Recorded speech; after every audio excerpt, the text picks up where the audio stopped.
In the beginning, before the rivers had names, before the first city rose from the dust, there was only chaos, a vast and endless sea. From this primeval ocean came in the god of the heavens, Enki, the goddess of the earth. Together, they gave birth to the first divine order, separating sky from soil, light from shadow. And in that first act of creation, the world began to take form.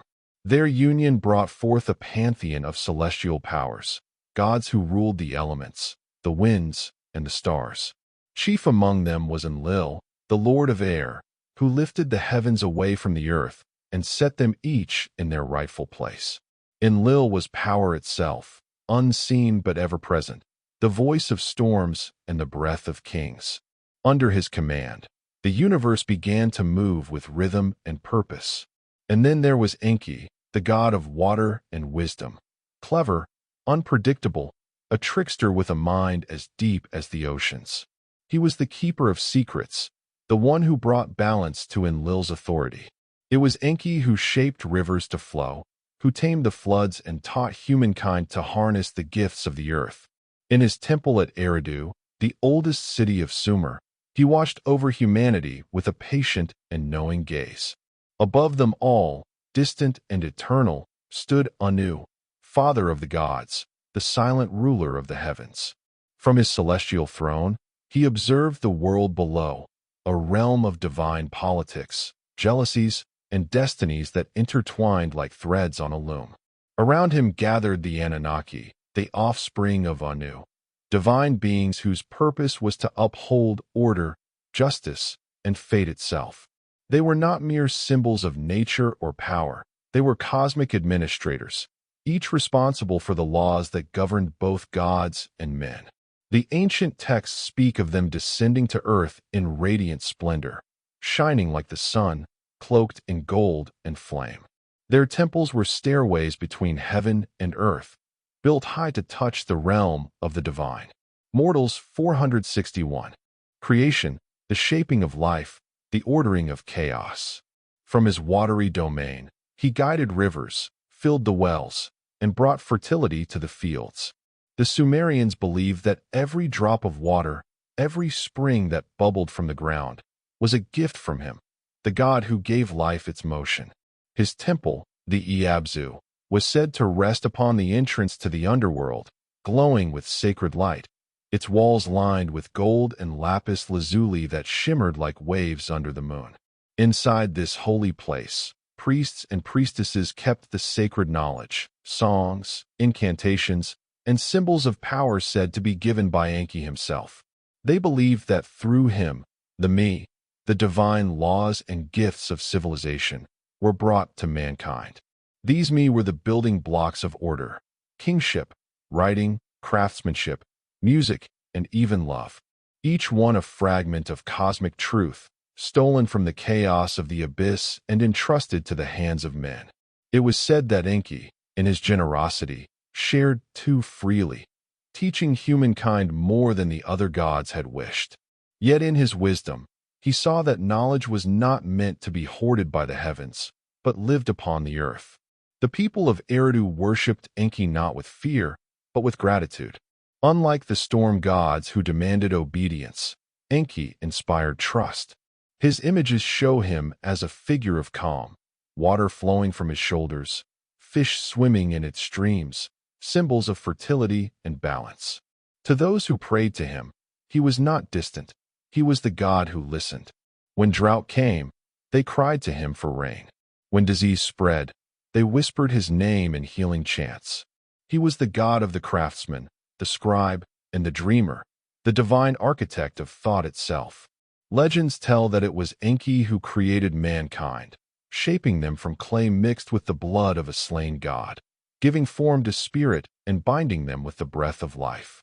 He crafted humanity not as slaves, but as caretakers of the world, would climb these sacred ziggurats bearing offerings of grain, honey, and wine, seeking favor or forgiveness from the ones who shaped their destiny. But power among the Anunnaki was never without tension. Enlil and Enki, brothers, rivals, creators, clashed over the fate of mankind. Enlil sought obedience and order. Enki desired freedom and knowledge for humans. And between them, the destiny of the world was constantly rewritten.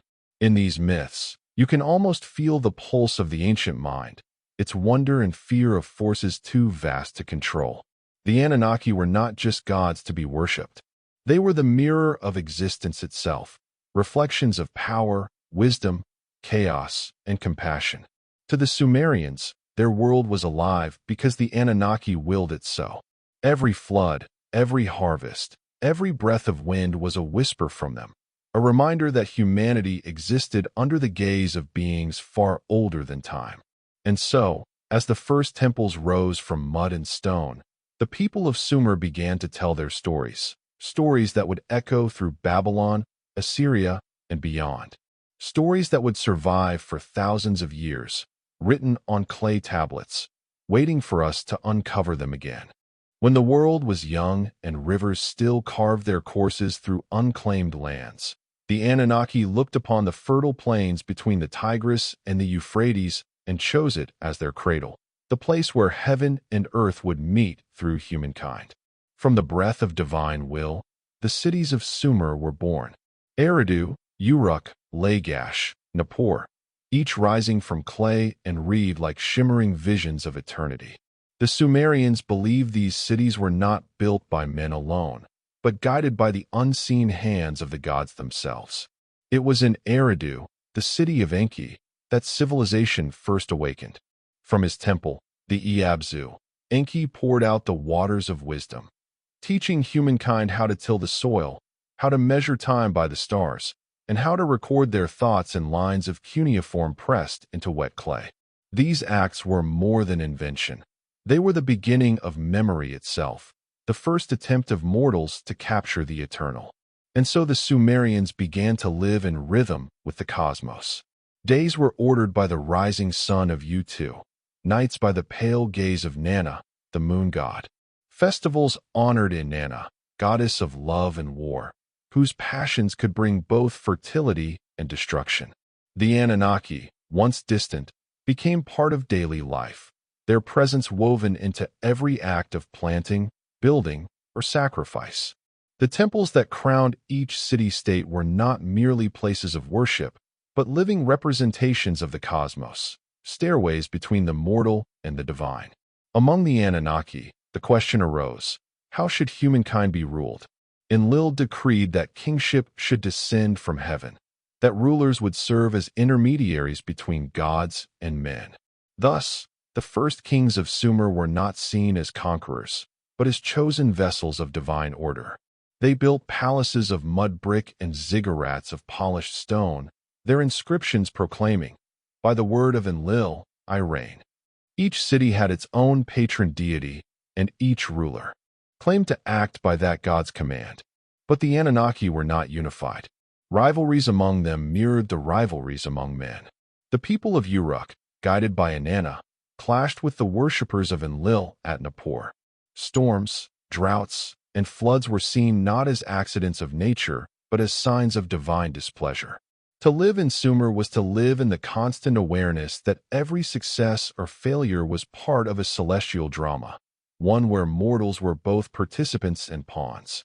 And yet, from this devotion and fear emerged beauty. Art, mathematics, astronomy, and poetry all blossomed under the silent gaze of the Anunnaki. The Sumerians mapped the heavens, dividing the year into months, the day into hours. They tracked the movement of Venus, Inanna's star, believing it to be her radiant chariot in the night sky. Every discovery was both a scientific triumph and an act of worship. In the cool evenings, as lamps flickered in clay homes and the scent of oil and incense filled the air, storytellers spoke of how the gods had shaped mankind from the dust and blood of divine beings.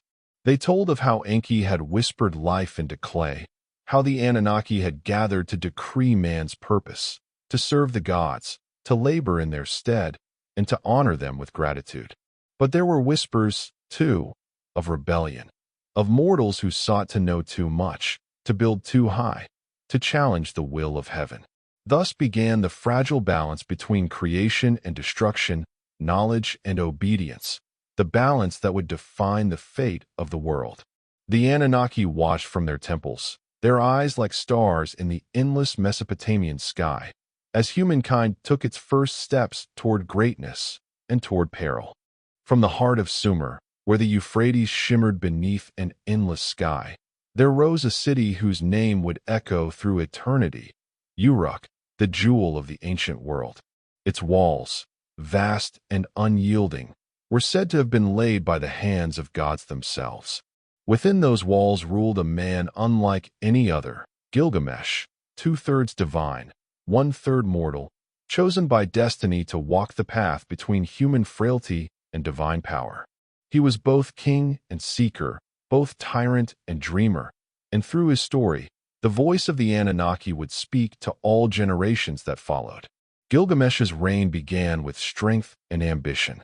The people of Uruk marveled at his might, yet they feared his pride. His restless spirit challenged both men and gods, for he believed himself invincible, until the heavens answered his arrogance. From the wilderness came Enkidu, a wild man shaped by the gods to balance Gilgamesh's power. Born of clay and nurtured by beasts, Enkidu was innocence made flesh, a being untouched by civilization, as primal as the earth itself.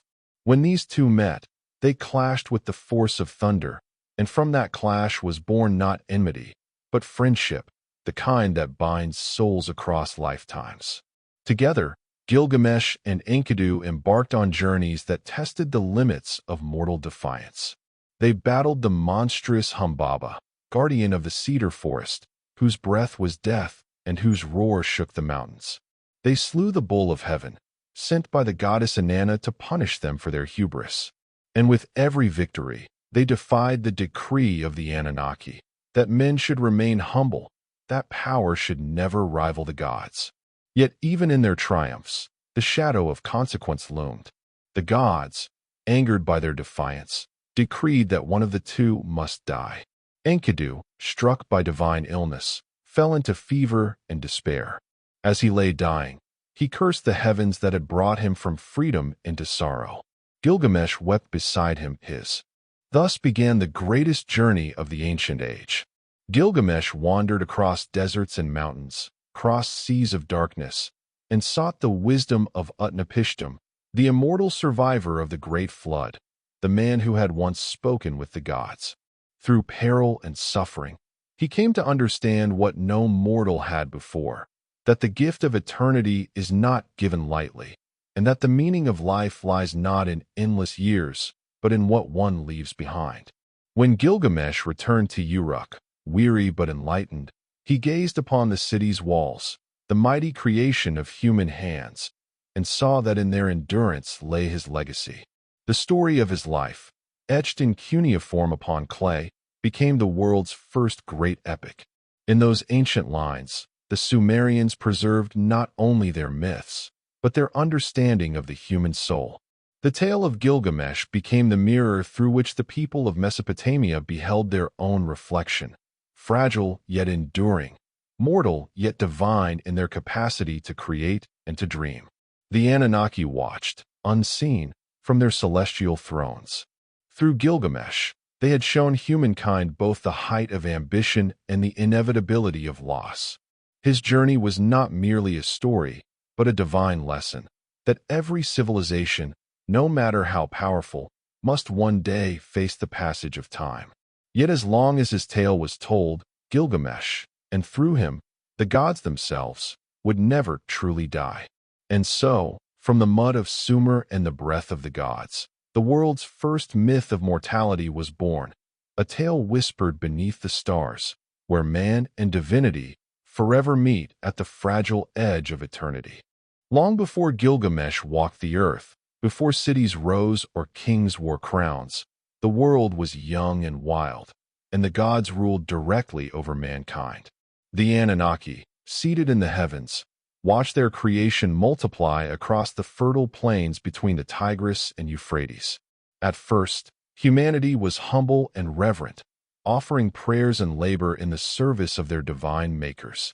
But as generations passed, men grew louder, restless, and bold. Their cities spread like firelight across the dark land. Their voices rose in songs. Their hands shaped wonders of brick and bronze. And soon, the noise of humankind reached the ears of the gods. In the celestial court, Enlil, lord of wind and storm, grew weary of the ceaseless clamor. "The earth is crowded with their cries," he declared. "Their noise is like the roaring of beasts. They no longer remember the silence that honors the divine." His anger stirred the heavens. Other gods, too, wavered, some siding with Enlil's wrath, others pleading for mercy.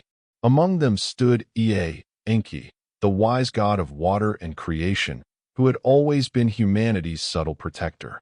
He saw in mankind not rebellion, but the reflection of divine curiosity, the same spark that had birthed the cosmos. Yet even his voice could not calm the gathering storm.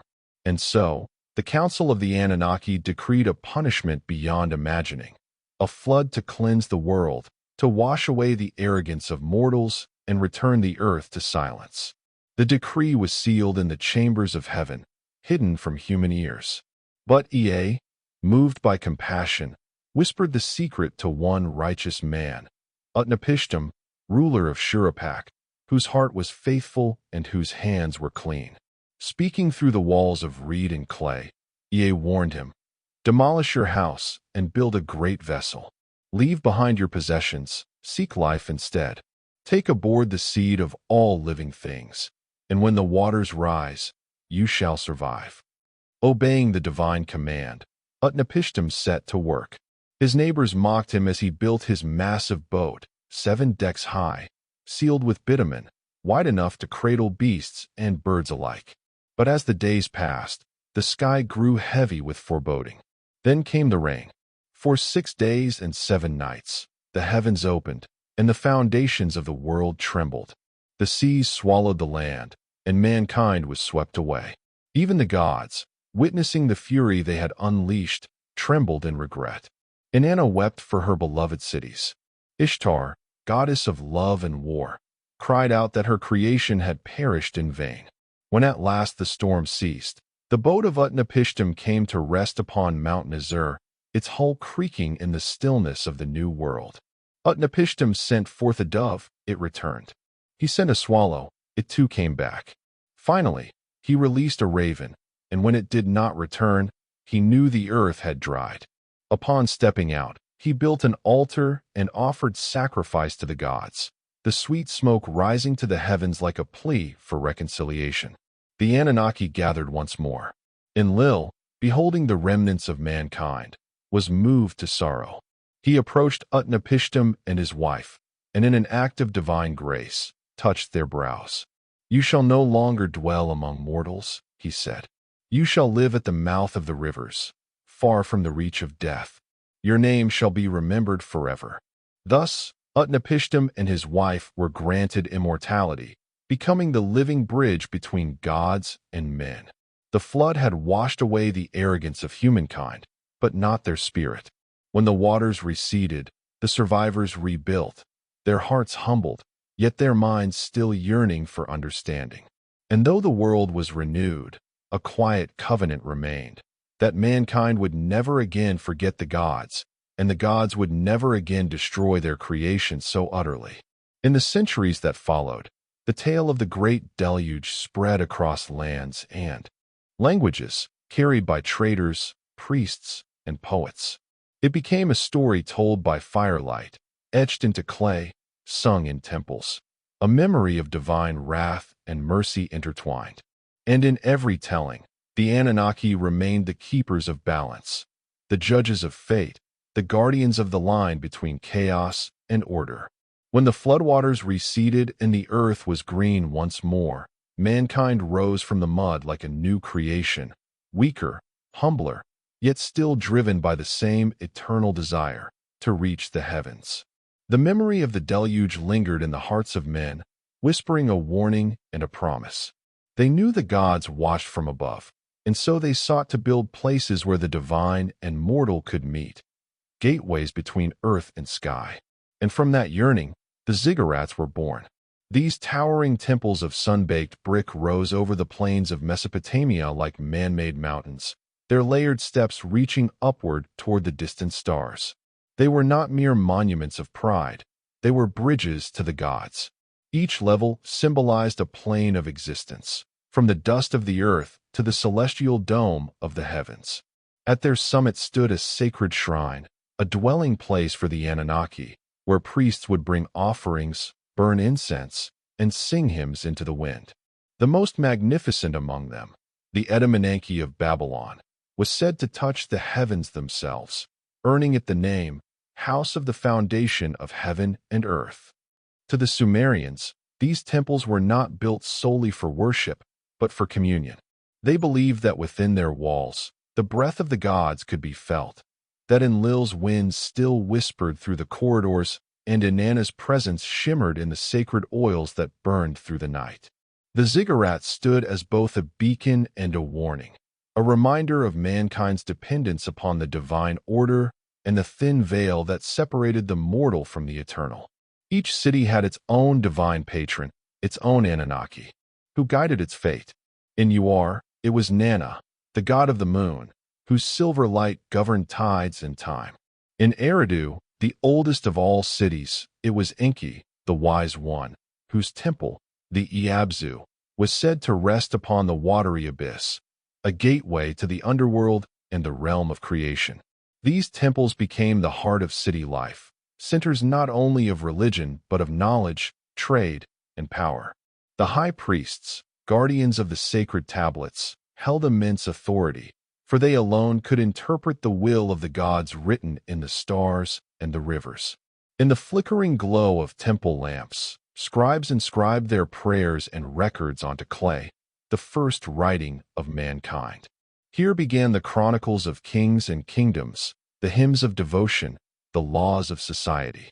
Every stroke of the stylus was both an act of remembrance and reverence, binding humanity's story to the eternal wisdom of the Anunnaki. For in their myths, the gods had gifted humans with the art of writing itself, a divine tool to preserve truth and memory. As centuries passed, these temples grew ever grander. Their brickwork shimmered with lapis lazuli and gold, their gates adorned with lions, bulls, and winged beings, the Lamassu, guardians of sacred space. From the topmost terraces, priests studied the sky, mapping constellations and charting omens. They watched as Venus, the star of Inanna, rose above the horizon and read in its brilliance the promise of harvest or the shadow of war. The ziggurats were not merely houses of prayer.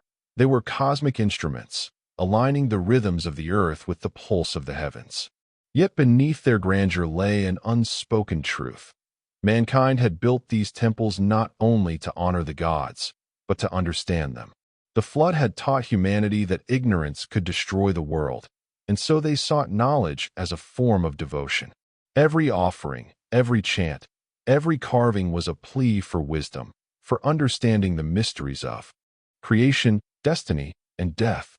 At dusk, when the sky blazed red over the plains and the last rays of sunlight brushed the ziggurat's peak, the priests would ascend its winding staircases. They carried bowls of fragrant oil and baskets of barley, murmuring the ancient names of the Anunnaki. And as night fell, stars shimmered above them, reflections of the divine council watching from the sky. To those who gazed upward, the heavens seemed alive with purpose, every constellation a reminder of the gods' eternal vigilance. And thus, from clay and faith, mankind had rebuilt its covenant with the divine, not through fear this time, but through wonder. The ziggurat became the silent dialogue between heaven and earth, a symbol of renewal after ruin.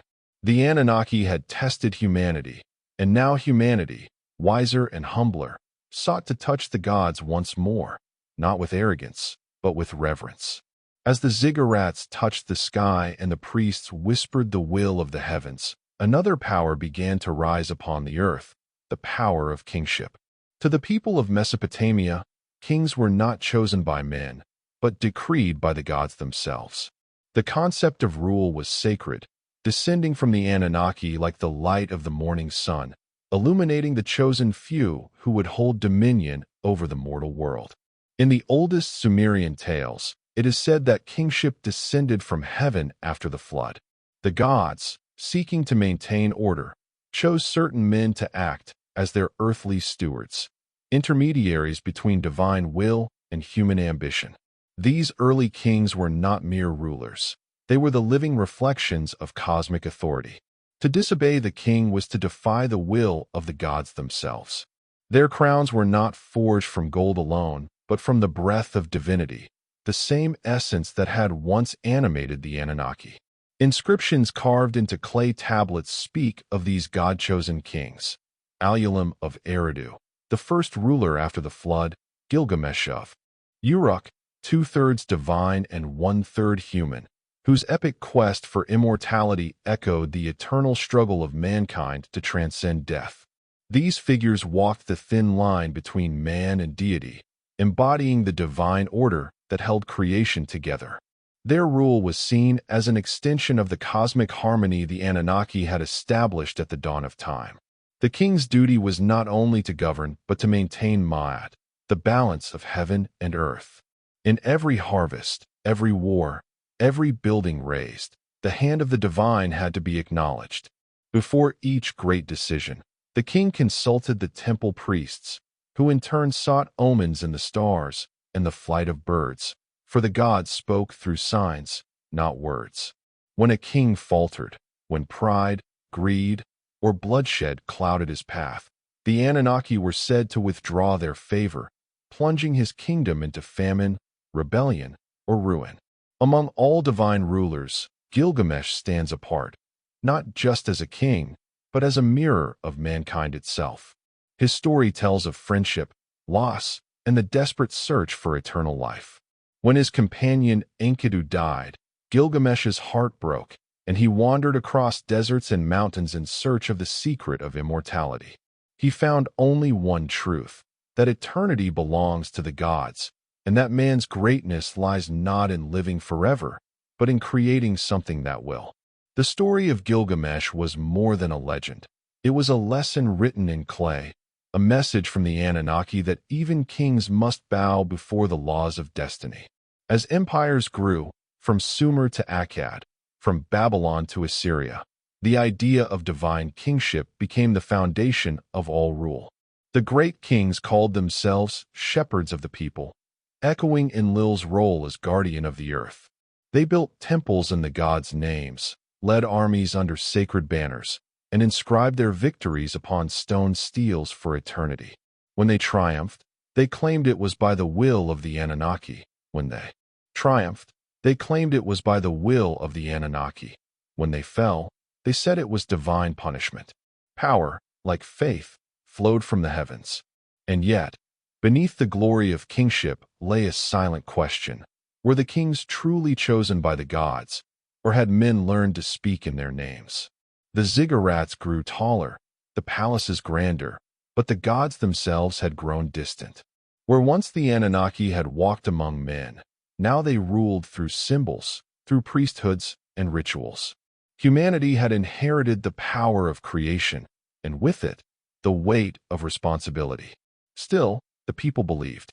They looked to their rulers not merely as leaders, but as the living embodiment of the divine order, protectors of harmony in a world forever balanced between chaos and the will of heaven. Each coronation was a ritual rebirth, a renewal of the covenant between gods and men. The king stood before the sacred flame, his head bowed, his heart steady, and the high priest anointed him with oil, declaring, "You are chosen by the Anunnaki." The crowd cheered, the drums thundered, and as the new ruler ascended his throne beneath the watchful eyes of stone-carved gods, the people believed once more that heaven and earth were one. Long before the great cities of Ur and Babylon rose beneath the sun, there was Eridu, the oldest of them all. It was said that when the world was young and the waters still whispered with the voice of the deep, the Anunnaki descended there first. They built their temple beside the Abzu, the primordial sea beneath the earth, where the god Enki, lord of wisdom, water, and creation, made his home. To the people of ancient Sumer, Eridu was not just a city. It was the first light of civilization, the point where divine knowledge flowed into the mortal world. Enki, known later to the Babylonians as Ea, was unlike the other gods. Where Enlil ruled with command and storm, Enki ruled with understanding. His power was not destruction, but partners in the divine plan. And when Enlil, god of storms, sought to punish mankind with the great flood, it was Enki who defied the decree. Through dreams, he warned a mortal named Ziusadra, the Sumerian Noah, to build a vessel and save the seeds of life. Thus, mankind endured, and with it, the wisdom of Enki. Eridu flourished under his protection. Its canals gleamed under the sun, its fields grew thick with grain, and its people thrived in peace. The priests sang hymns to the flowing rivers, calling them the veins of Enki. Every new child was blessed in his name. Every ruler sought his favor. Travelers came from far lands to see the city where heaven had once touched the earth. Even as empires rose and fell, Eridu remained sacred, the nexus of the old world, where myth and reality blurred. But as centuries passed, the waters began to recede, and the power of Eridu waned. The temples grew quiet, their pools drying under the desert wind. Yet the memory of Enki, the god who had loved humankind, endured in every story told by firelight, every prayer spoken beside the Euphrates. For even when his city was swallowed by sand, his wisdom flowed on, in the laws, the language, and the dreams of those who came after. And perhaps, if one walks the ruins of southern Mesopotamia today, beneath the stars that once watched the gods themselves, one might still feel a cool wind rising from the dust, as if Enki's breath still lingers, whispering to the world he helped shape. Among all the gods of Sumer, few shone with the brilliance and fury of Inanna, the queen of heaven. She was the daughter of the sky god Anu and the goddess Ningal, and sister to Utu, the god of the sun. But unlike her kin, Inanna was a being of contradiction, radiant and fierce, lover and warrior, creator and destroyer. She was the goddess of love and fertility, yet also of war and vengeance. In her heart burned both tenderness and fire, a duality that defined her dominion over the mortal world. The temples of Inanna, called Inanna, House of Heaven, rose proudly in the city of Uruk, one of the most powerful centers of Sumerian civilization. Within its walls, her priestesses adorned themselves with gold and lapis lazuli, singing hymns in her honor, their voices echoing through vast courtyards as incense curled toward the sky. She was invoked in weddings and in battles alike, for Inanna embodied the fullness of life, the ecstasy of love, the agony of war, the pulse of creation. Her statues depicted her as a figure crowned with horns, standing upon lions, armed with the weapons of gods and the allure of beauty that could bend empires. Inanna's power was not merely symbolic, it was transformative. Myths tell of her daring to cross boundaries no other deity would. Her journey to the underworld, known as the Descent of Inanna, remains one of the most haunting and profound tales of ancient mythology. Driven by a desire to understand the mysteries of death, Inanna descended through the 7 gates of Kur, the shadowy realm ruled by her sister Ereshkigal, queen of the dead. At each gate, she was stripped of her divine garments, her crown, her jewels, her scepter, until she stood naked and powerless before the throne of her dark counterpart. It was said that no living being who entered that realm ever returned. Yet Inanna, with her unyielding spirit, defied even death itself. Her descent was more than a myth. It was a ritual of transformation, a reflection of the cycles of nature, fertility and decay, birth and death, love and loss. When she vanished into the underworld, the world above withered, crops failed, lovers turned cold, the music of life fell silent. But her loyal servant Ninshubur pleaded for help from the gods, and Enki, moved by compassion, crafted 2 beings of magic to rescue her. Through cunning and ritual, they revived Inanna, bringing her back to the realm of the living. Yet even as she rose, balance demanded sacrifice. To leave the underworld, The world above withered, crops failed, lovers turned cold, the music of life fell silent. But her loyal servant Ninshubber pleaded for help from the gods, and Enki, moved by compassion, crafted two beings of magic to rescue her. Through cunning and ritual, they revived Inanna, bringing her back to the realm of the living. Yet even as she rose, balance demanded sacrifice. To leave the underworld, another soul must take her place. When she returned to Uruk, she found her lover Dumuzi, the shepherd king, seated upon her throne, basking in her absence. Angered by his arrogance, she chose him as her substitute. Demons of the underworld seized him, dragging him into the realm of shadows. His sister Jeshtanana wept and offered herself in his stead, and thus a divine bargain was struck. Half the year Dumuzi would dwell below, and half he would return to the earth. Through their union and their parting, the Sumerians saw the seasons themselves, the dying of the land in winter, the rebirth of spring. Inanna's myths reveal a truth older than kingship or empire, that power lies in change, and life is born of balance. She was not a goddess of submission, but of transformation. Her love was not gentle. It was consuming, creative, and destructive in equal measure. To worship Inanna was to embrace both passion and chaos, the forces that drive the cosmos forward. Even millennia later, her essence lingers. Her echoes became Ishtar to the Babylonians, Astarte to the Phoenicians, and Aphrodite to the Greeks. Her spirit crossed time, reshaping itself again and again, surviving the fall of temples and empires alike. In her, humanity recognized something eternal, the beauty and terror of existence intertwined. And so, beneath the starlit skies of ancient Mesopotamia, the people of Uruk whispered her name in love, in battle, in mourning. For they knew that wherever life pulsed and the heart dared to desire, Inanna still reigned, Queen of Heaven, Lady of Love and War, the undying mirror. High above the fertile plains of Sumer, where the winds carved paths across the endless horizon, there reigned Enlil, the Storm Lord, one of the mightiest of the Anunnaki. If Anu was the unreachable sky and Enki the wisdom of the deep, Enlil was the force that moved between them, commanding the air, the storms, and the invisible breath that gave life to the world. His name itself meant Lord Wind, and his presence was both blessing and terror, a god who could bring bountiful rains to nourish the earth or unleash tempests that shattered cities and drowned the fields. In the ancient city of Nippur, the spiritual heart of Sumer, Enlil's great temple, the Ikar, House of the Mountain, rose like a stairway to the heavens. To the people, it was not merely stone and brick, it was the axis of the cosmos, the point where heaven and earth met.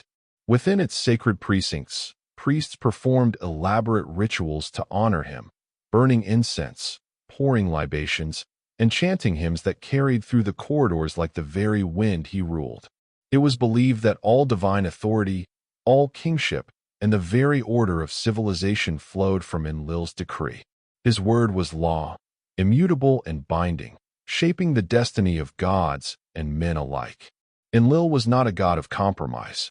His nature was elemental, pure, unrelenting power.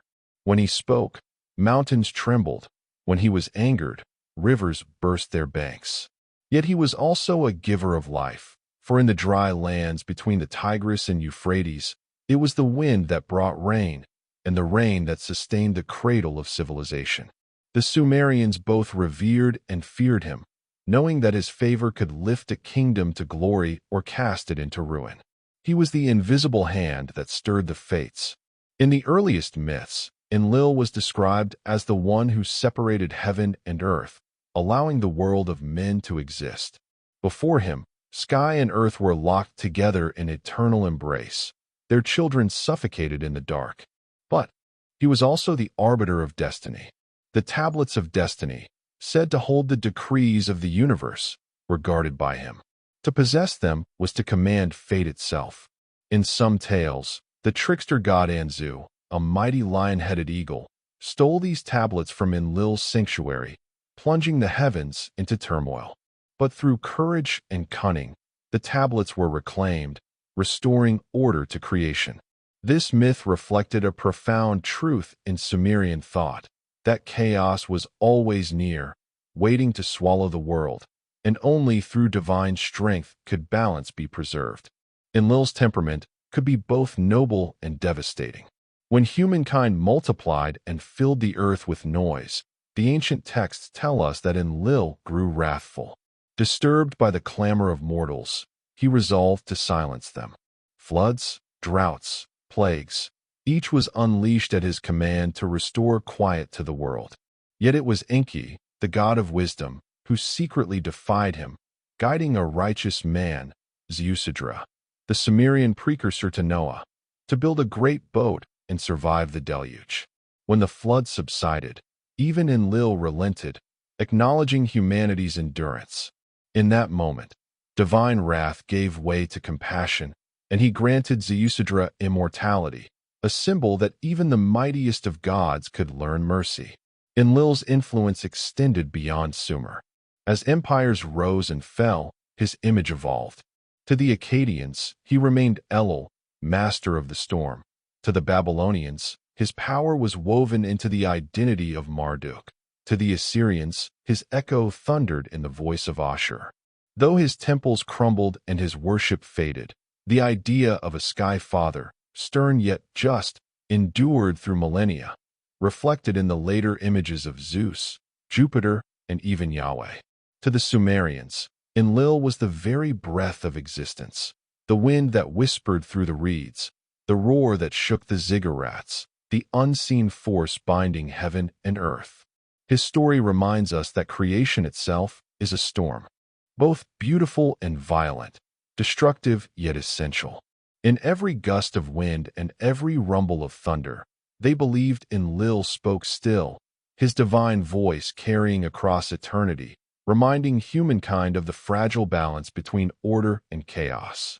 Beneath the shimmering surface of the world, in the boundless depths of the Abzu, the primordial freshwater ocean, dwelled Enki, the Lord of wisdom, the keeper of secrets, and the architect of life. If Enlil ruled the winds and the storm, Enki governed the quiet undercurrent of existence, the wisdom that flows unseen but sustains all things. His was not the power of thunder, but the gentle strength of water, patient, adaptable, and eternally creative. In every river that nourished the land and every drop of rain that fell upon the parched earth, the Sumerians saw Enki's hand, guiding, healing, and teaching.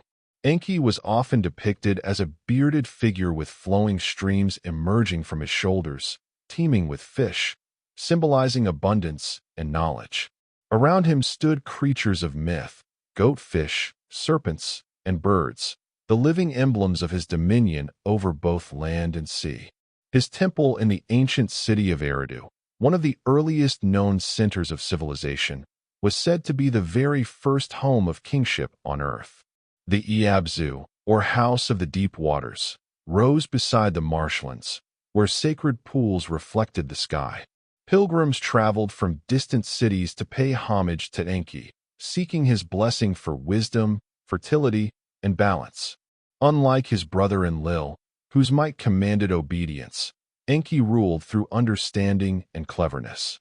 He was the divine engineer who designed the world's systems, the rivers, the fields, the order of time, the crafts of civilization. To the Sumerians, every act of creation required intelligence, not merely power, and Enki embodied that truth. His wisdom was said to have shaped the destinies of both gods and mortals, and his laughter, soft but unending, was the sound of water, flowing beneath the foundations of the earth. In the myth of creation, Enki played a pivotal role. When the world was still formless and men had yet to exist, it was Enki who fashioned humanity from clay, mixing the dust of the earth with the divine essence of the gods. But he did not create man as a slave, rather, as a partner in maintaining the balance of life. The first humans were weak and fragile, unable to bear the burdens placed upon them by other gods. Seeing their suffering, Enki defied the counsel of the Anunnaki and lightened their load, teaching them writing, agriculture, and craftsmanship. In his compassion, He became the patron of civilization, a god who valued knowledge over dominion, empathy over pride. It was also Enki who stood as humanity's quiet protector during times of divine wrath. When Enlil sought to destroy mankind with the Great Flood, it was Enki who whispered warnings through dreams to Ziusidra, guiding him to construct the great vessel that would preserve life. To the people of Mesopotamia, this tale was more than myth. It was a reflection of divine duality, of mercy opposing judgment, of wisdom tempering power. Enki's defiance was not rebellion but compassion, the voice of conscience within the divine order. Yet Enki's wisdom was not without danger. Knowledge, in Sumerian belief, was a double-edged gift, capable of creating harmony or chaos depending on its use. In one tale, Enki's generosity led to trouble when he distributed the sacred laws and arts of civilization, too freely among gods and mortals. His gifts included music, architecture, law, love, and war, every facet of existence. But when he gave them to Inanna, the goddess of love and ambition, his drunken impulsiveness set off a divine drama that reshaped the heavens. The world of the gods was vibrant, unpredictable, alive with emotions that mirrored those of the humans they governed. Enki's essence was not perfection but balance, the interplay of wisdom and folly, foresight and mischief. He was the god who tricked and taught, who broke rules to create new paths. In every drop of water, every clever invention, every act of mercy, the Sumerians saw Enki's reflection. And though temples crumbled and empires turned to dust, his name endured in whispers carried by rivers, the same rivers that once birthed civilization itself. Through him, the ancient people understood that knowledge was sacred. It was not merely to be possessed, but shared, not to be wielded as power, but nurtured as life. For in Enki's laughter, there was hope, a quiet, eternal reminder that even in the darkest depths, wisdom flows, unseen but unending, like the waters of the Abzu beneath the earth. Above the mortal realm and the deep waters of Enki's Abzu rose the brilliance of Inanna, the queen of heaven. She was radiant, unpredictable, and fierce, a goddess of love, war, fertility, and political might. Inanna was not bound by convention or hierarchy. She was a force of nature, the embodiment of desire, power, and transformation. Her temples shimmered in the heart of Uruk, where worshippers sang hymns to her beauty, her passion, and her terrible wrath. To the Sumerians, she was both the nurturing mother and the fiery storm, the bringer of life and the taker of peace. Her origins were divine, yet deeply human in essence. Born of the sky god Anu and the moon goddess Ningal, Inanna inherited both the heavens and the mysteries of the night. She was beloved by Enki, who entrusted her with the sacred laws and powers of civilization, music, justice, craftsmanship, and love. Some said she seduced Enki during a night of revelry, charming the god of wisdom until he bestowed upon her the gifts of power. Others whispered that Enki gave them willingly, foreseeing that Inanna would carry the arts of civilization to humanity. Either way, when dawn broke, Inanna sailed triumphantly back to Uruk, her ship heavy with divine wisdom, her laughter echoing across the waters. But Inanna's story is not merely one of joy and conquest. It is also one of descent, loss, and rebirth. The most haunting tale told of her is the descent into the underworld, one of the oldest recorded myths in human history. It begins with a mystery. Inanna, the queen of the heavens, decides to descend into the realm of her sister Ereshkigal, the queen of the dead. No one knows why. Some say she sought to expand her dominion into the shadowed realm below. Others claim she descended to understand death itself, to achieve wholeness through the union of life and decay. Whatever her reason, the act was one of daring beyond comprehension. Inanna dressed herself in her most radiant garments, the golden crown of her divinity, the breastplate of compassion, the necklace of wisdom, the bracelets of power, and the robe of queenship. Each symbol of her strength was a piece of her soul. Accompanied by her loyal servant Ninshubber, she approached the 7 gates of the underworld and demanded entry. The gatekeeper, Neti, warned her that all who entered were bound by the laws of death, but Inanna insisted. As she passed through each gate, she was forced to surrender one piece of her regalia, stripped of her power layer by layer. By the time she reached her sister's throne, Inanna stood naked, vulnerable, and mortal before Ereshkigal. The queen of the underworld fixed her with a gaze cold as stone. The heavens had dared to invade the darkness, and for that, there could be only one sentence: death. Inanna was struck down. Her body hung on a hook like a lifeless corpse, and for 3 days and nights, all fertility on earth ceased.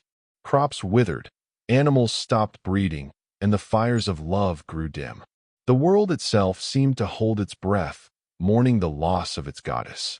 But wisdom does not die easily. Ninshubur, faithful and desperate, went to the gods for help. Enki, the god of wisdom, crafted 2 tiny beings from the dirt under his fingernails, the Korgara and the Galadar, creatures without gender or desire, capable of moving unseen between worlds. He sent them to Ereshkigal's domain, instructing them to show compassion to the grieving queen. When they arrived, they found Ereshkigal moaning in pain, crying out in loneliness.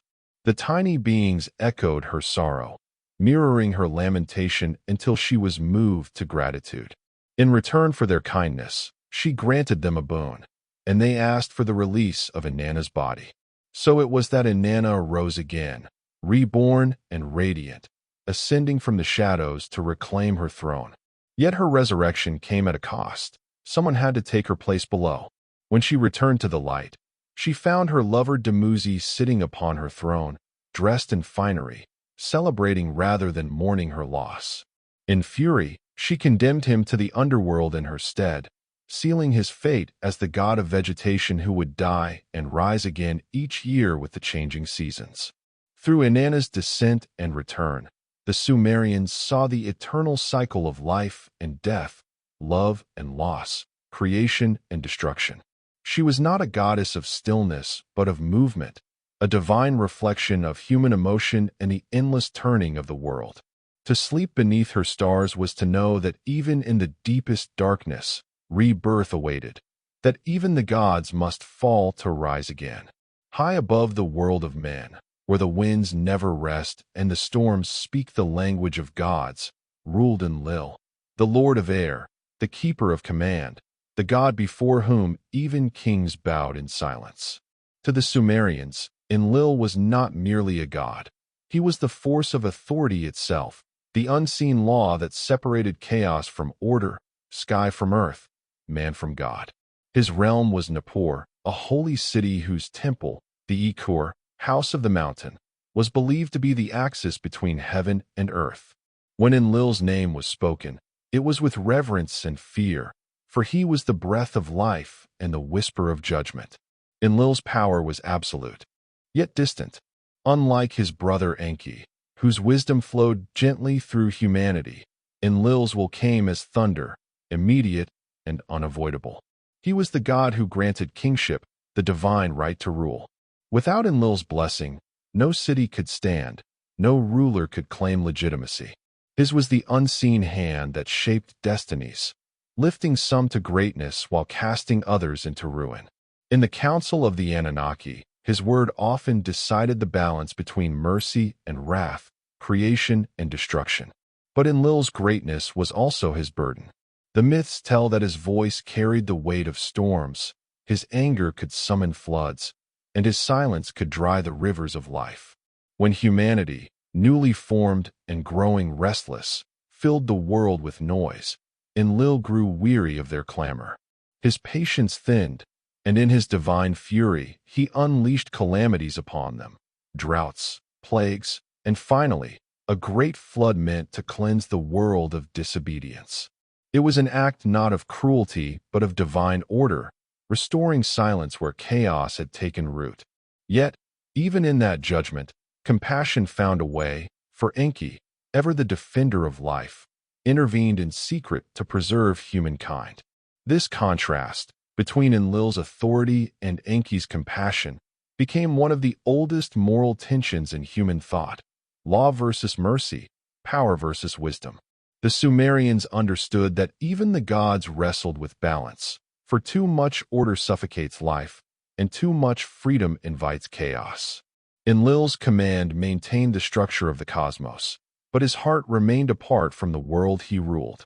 He was the wind, felt everywhere, seen nowhere, shaping mountains, uprooting trees, and whispering through temples where priests awaited omens from the sky. In the temples of Nippur, priests described Enlil as both protector and destroyer. When the winds of harvest swept across the plains, it was said he smiled upon the people. But when storms tore roofs from houses and floods swallowed. Yet, Enlil was not without compassion, though his mercy came in unexpected forms. One tale tells of a great famine, when mortals prayed to Enki for rain. Enlil, seeing their devotion and humility, relented. The clouds gathered, and thunder rolled across the horizon like the beating of a celestial drum. Rain fell, gentle and steady, filling the rivers and washing away despair. In that moment, Enlil's voice softened, not with words but with wind, a breath across the earth that renewed hope. Enlil's lineage would define divine politics for millennia. His son, Ninurta, became the god of war and heroism, the defender of divine order.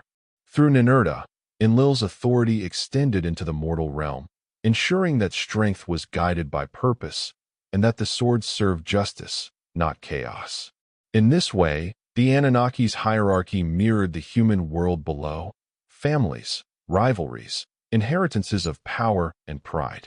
Even as centuries passed and empires rose from Sumer's dust, the image of Enlil endured. The Babylonians would call him Bel, the Lord, while others merged his identity with that of Marduk, the supreme god of Babylon. Though names changed, the essence remained: the eternal presence that holds the sky above and the world in place. To sleep beneath Enlil's domain was to rest under the breath of the cosmos, to feel the wind that once shaped creation move softly across your face. For in his storms, there was purpose; in his silence, design. And though the temples have long crumbled, the wind still carries his name through the empty plains of Mesopotamia, a whisper of divine authority echoing across the ages. In the beginning, when the heavens still whispered and the earth trembled with new life, the gods gathered upon the sacred mountain known to mortals as Dooku, the seat of divine deliberation.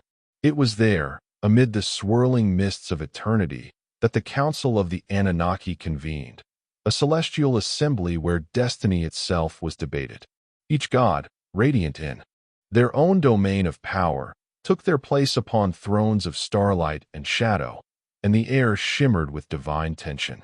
For this was not a meeting of equals, but a hierarchy bound by cosmic law, where the slightest word could shape the course of worlds. At the head of the council sat Anu, the Sky Father, serene yet inscrutable, his gaze spanning both time and infinity. Beside him stood Enlil, the Lord of Command, whose voice could summon tempests and silence nations. Across from them, Enki, the keeper of wisdom, leaned forward with eyes like still waters, the only god unafraid to challenge the thunder of his brother. Surrounding them were the other great deities: Inanna, goddess of love and war, her beauty as fierce as her will; Ninhursag, the mother of creation, whose hands molded life from clay; and Nanna, the moon god, whose silver glow cast calm over divine disputes. When the council convened, the fate of gods and men alike hung in balance. The Anunnaki did not speak in mortal tongues.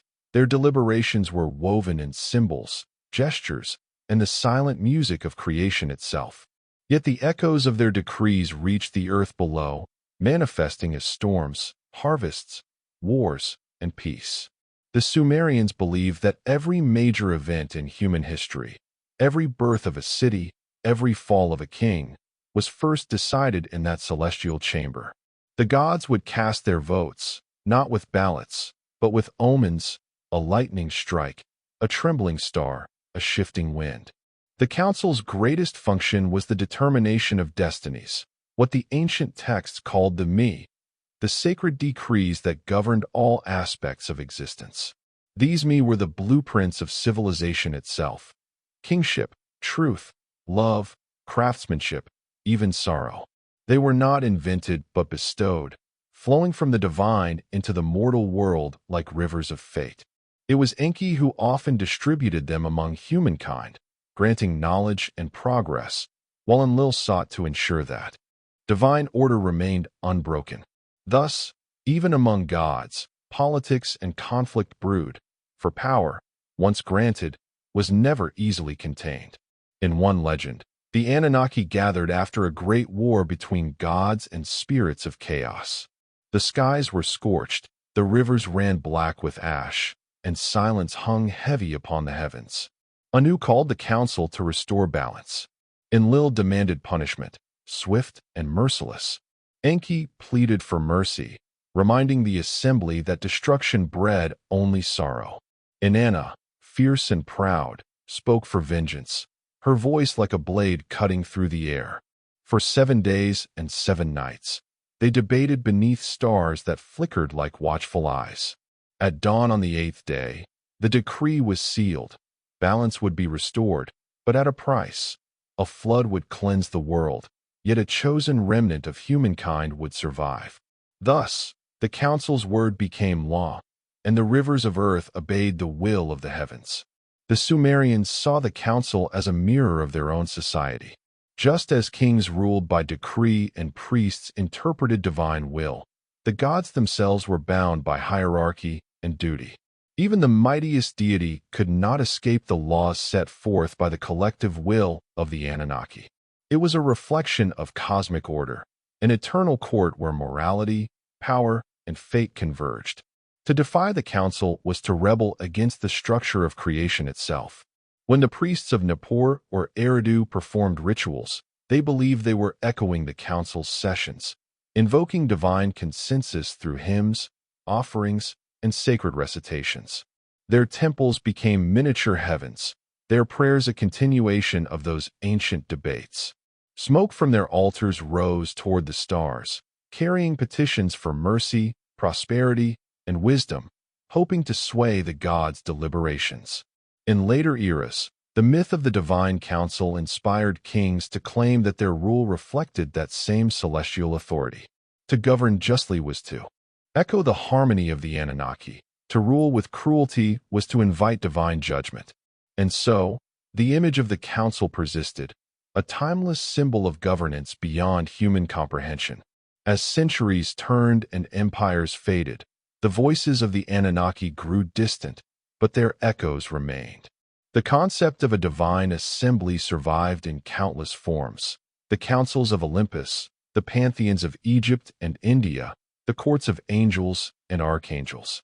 All were shadows of that first great meeting on Dooku, where God spoke the language of fate, and the world was born anew. And even now, as the night wind drifts across forgotten ruins, one might imagine the faint murmur of their debate lingering in the stars, the eternal council of the divine, still deciding the destinies of all who live beneath their gaze. Beneath the endless heavens of Mesopotamia, where the rivers Tigris and Euphrates wound their way through fertile valleys, there lay a realm unlike any other, the Abzu, the freshwater abyss that flowed beneath the earth. It was here that Enki, the god of wisdom, water, and creation, made his home. His palace shimmered beneath the waves, its walls adorned with lapis lazuli, and its halls illuminated by the gentle glow of living light. Fish swam through pillars of crystal, and streams of pure knowledge flowed like living veins through the very heart of his domain. To the Sumerians, Enki was not merely a god. He was the mind of the cosmos itself, the source of insight, reason, and invention. While his brother Enlil ruled the heavens and commanded storms, Enki governed the deep, both literally and symbolically. The waters he controlled were the essence of life, seeping into the soil, nourishing crops, and sustaining mankind. In his hands, water was not just a physical force, but a vessel of divine intelligence. It carried whispers of understanding, carried dreams, and washed away ignorance. From his throne in the Abzu, Enki listened to the prayers of mortals and the murmur of the earth, for he loved humankind more deeply than most of the Anunnaki. Unlike Enlil, who often viewed mortals as unruly and ungrateful, Enki saw in them a reflection of the gods, flawed, curious, and filled with potential. According to the oldest hymns, it was Enki who gave shape to the world. With the goddess Ninhursag, he molded humankind from the clay of the riverbanks and infused them with life's first breath. He taught humans the art of irrigation, the making of tools, the crafting of songs and stories. Every act of creation, every spark of intellect, was said to trace its origin back to the god of wisdom. His sacred animal was the goat-fish, a symbol of fertility and adaptability, embodying his dual nature, part creature of land, part being of the deep. His temple at Eridu, one of the earliest cities ever built, was considered the first home of civilization itself. There, the priests performed rituals to honor the balance he maintained between chaos and order, land and water, gods and men. But Enki's wisdom was not merely about knowledge. It was also about compassion. Many tales tell of how he defied the decrees of the Anunnaki Council to save humanity from destruction. When Enlil unleashed droughts or floods to punish mortals, Enki whispered secrets of survival to a chosen few. In the myth of the Great Flood, he appeared in dreams to a righteous man named Ziusidra, or Atrahasis in Akkadian lore, warning him of the deluge decreed by the gods. He instructed him to build a great vessel to gather animals, seeds, and his family, so that life might endure. When the floodwaters finally subsided, it was Enki who calmed the wrath of Enlil and convinced the gods to grant humankind a second chance.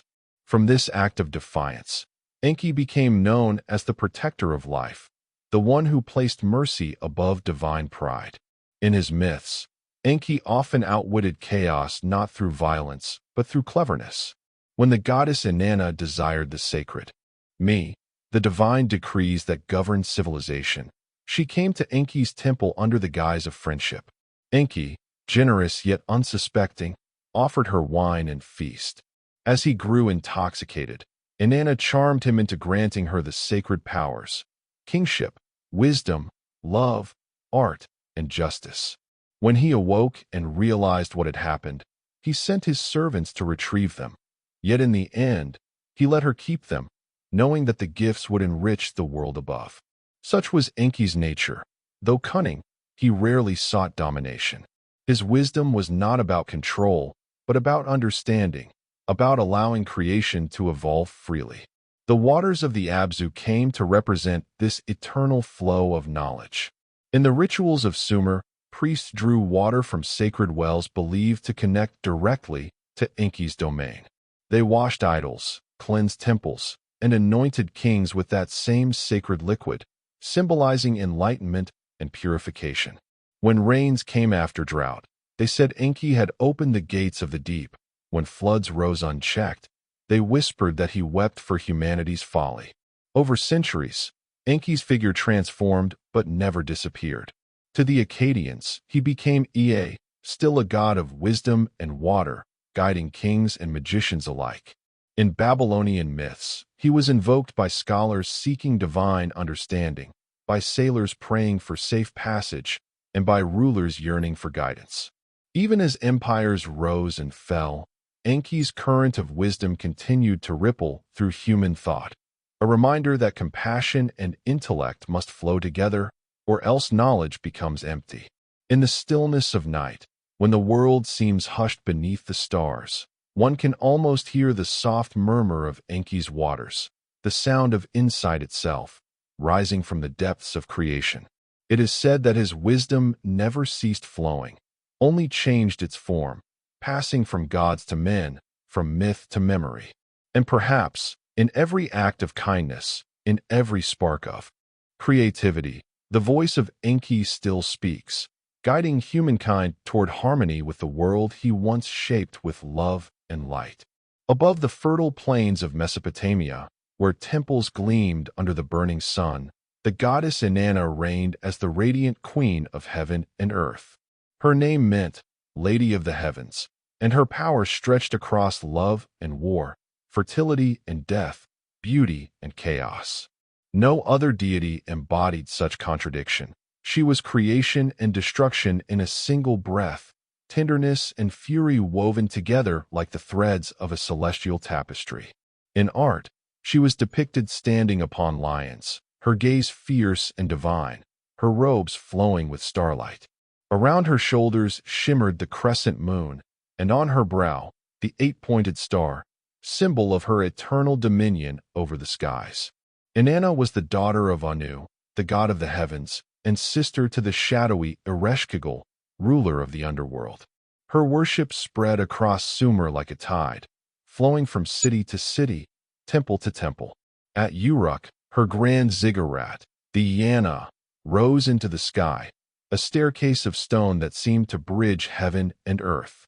Priests and priestesses sang hymns in her name, their voices echoing through the courtyards. She who brings life, she who takes it away. The queen of the morning, the lioness of the battlefield. For Inanna was both lover and warrior. Her heart longed for beauty, yet her hands were never clean of blood.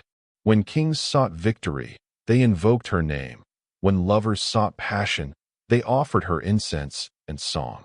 But it was her descent into the underworld that became her greatest and most haunting tale. In the myths, Inanna gazed upon the world below and resolved to visit her sister Ereshkigal, who ruled over the silent lands of the dead. Whether she went to claim more power or to understand death itself, none could say.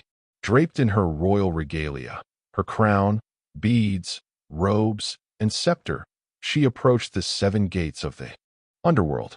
At each gate, the guardian Neti commanded her to remove one piece of her adornment before passing through. With every gate, Inanna was stripped of her symbols, her strength, her divine authority, until she stood naked and vulnerable before Ereshkigal's throne. The queen of the dead received her with cold fury. For 7 days, Inanna's body hung lifeless on a hook in the underworld, her glory extinguished, her voice silenced. Above, the earth withered. Crops ceased to grow, rivers slowed, and the cries of lovers faded into stillness. The world could not survive without the balance she embodied, for even in her chaos, Inanna represented life's rhythm, the pulse of desire and renewal. In this story, the Sumerians saw a truth deeper than death, that every creation must descend into shadow before it can rise again. It was Enki, the wise god of water, who came to her aid. Upon hearing of her fate, he shaped 2 tiny beings from the dirt beneath his fingernails. Creatures neither male nor female, immune to the laws of death. Carrying the food and water of life, they descended into the underworld, mourning with Ereshkigal and soothing her pain. In return for their compassion, Ereshkigal granted them a wish, and they asked for Inanna's release. The goddess was revived, emerging once more into the world of light, but she could not return alone. According to the laws of the underworld, another must take her place. When Inanna ascended, she found her lover Dumuzi sitting upon her throne, clothed in splendor and unconcerned for her suffering. In her wrath, she condemned him to the underworld in her stead. Yet her rage softened with time. She allowed his sister Inanna to share his fate, so that for half the year Dumuzi would dwell below, and for half he would return to the earth. Thus, the Sumerians explained the changing of the seasons. When Dumuzi descended, the land grew barren and cold. When he returned, the fields blossomed once more. Life and death. In the beginning, before kings ruled on earth and before temples crowned the cities of men, kingship descended from heaven. So spoke the scribes of Sumer, carving their words into clay, the first stories of divine order, where gods shaped the destinies of all living things. At the summit of this celestial order stood Anu, the ancient god of the heavens.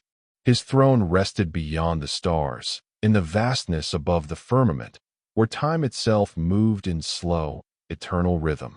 To the Sumerians, Anu was not a god of thunder or sea, but of authority, the source from which all power flowed. His gaze was the sky itself, infinite and unblinking, and his word carried the weight of fate. Beneath him reigned Enlil, his son, the lord of the air.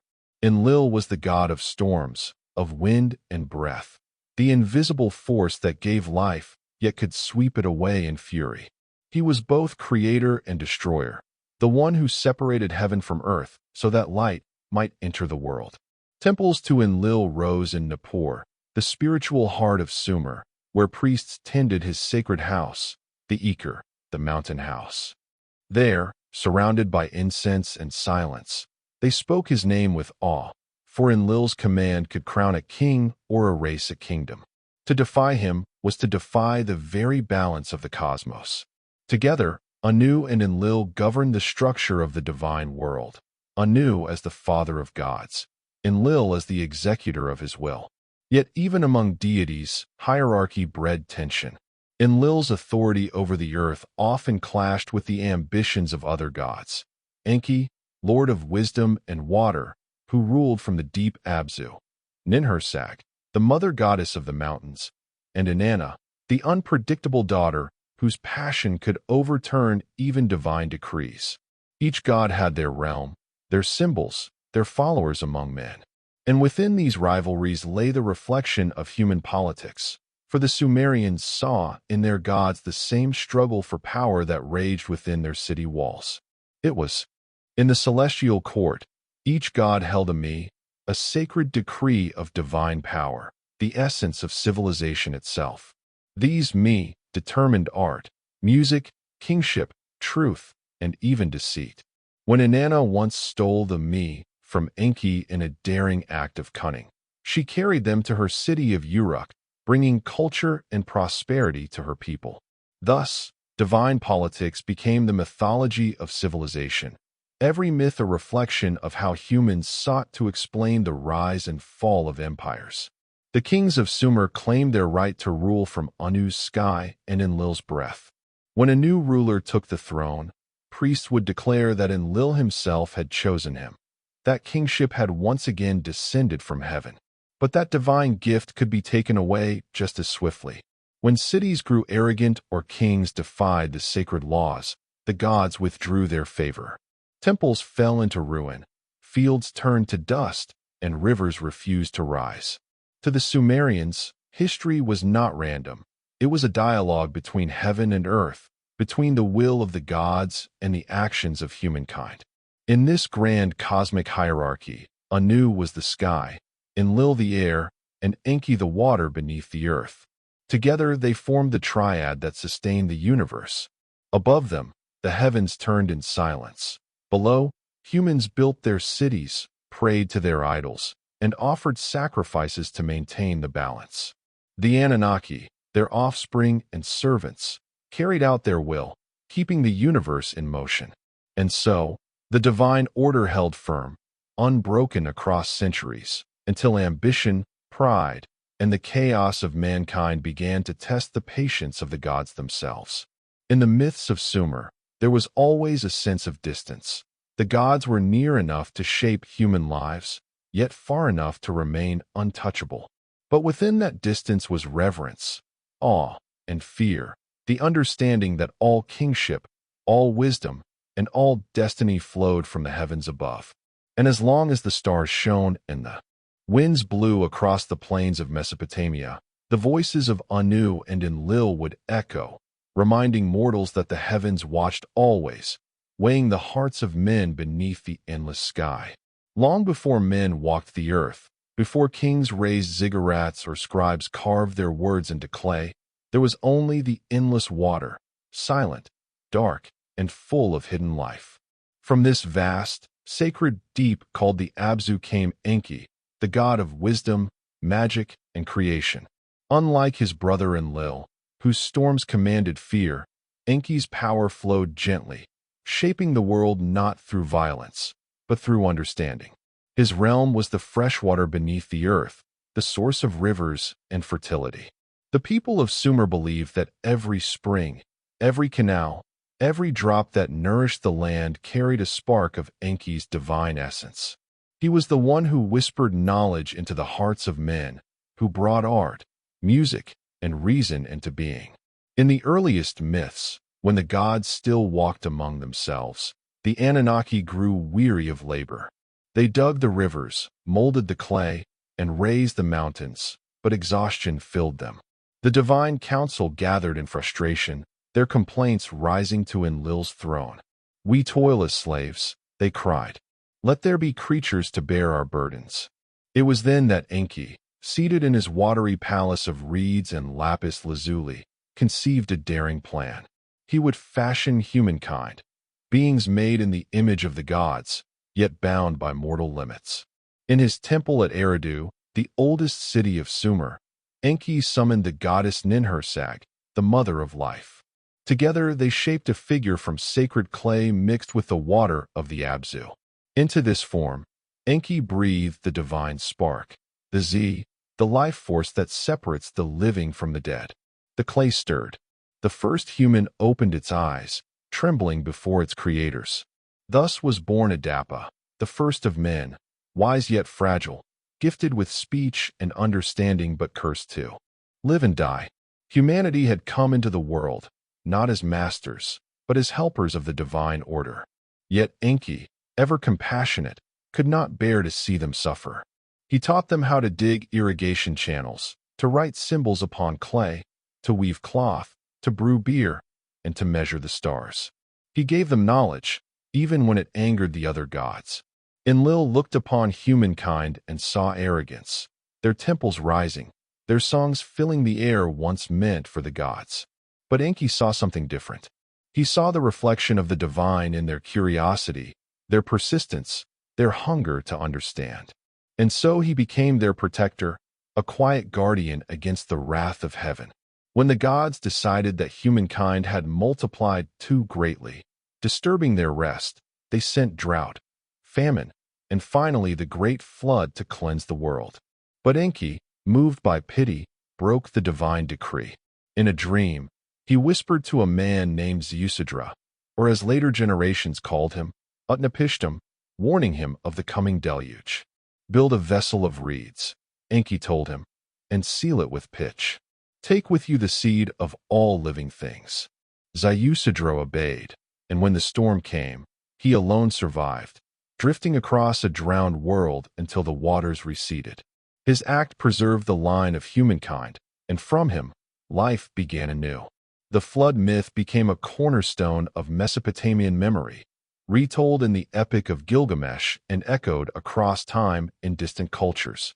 And always, at its heart, stood Enki, the god who disobeyed the heavens for the sake of mercy. The priests of Eridu sang of him not as a rebel, but as a savior, not as one who defied the gods, but as one who reminded them of compassion. In his wisdom, he knew that creation was not a single act, but an ongoing harmony, one that required balance between divine will and mortal striving. To the Sumerians, Enki's water was life itself. When the rivers overflowed, they thanked him. When the canals dried, they prayed for his return. Every ripple, every drop of rain carried his sacred song. He was the bridge between chaos and order, between the heavens above and the world below. And though temples would crumble and dynasties fade, the story of Enki endured. The tale of the god who made mankind from the clay of the earth and the tears of the gods, and who taught them, despite their flaws, to dream, to build, and to remember. Even now, when we gaze upon the flow of rivers, we echo that ancient reverence. Somewhere beneath the surface, in the deep, still water of memory, Enki's wisdom waits, eternal and patient, a reminder that creation begins not with thunder, but with the gentle stirring of understanding. In the shadow of Uruk's mighty walls, walls so vast they gleamed like bronze under the sun, lived Gilgamesh, the king who was 2/3 divine and 1/3 human. His name was sung in every city of Sumer, yet his story was not one of glory alone, but of restless yearning, for power, for love, and ultimately, for immortality. Born of the goddess Nin's son and a mortal father, Gilgamesh carried within him the spark of the gods and the frailty of men. His strength was unmatched, his wisdom profound.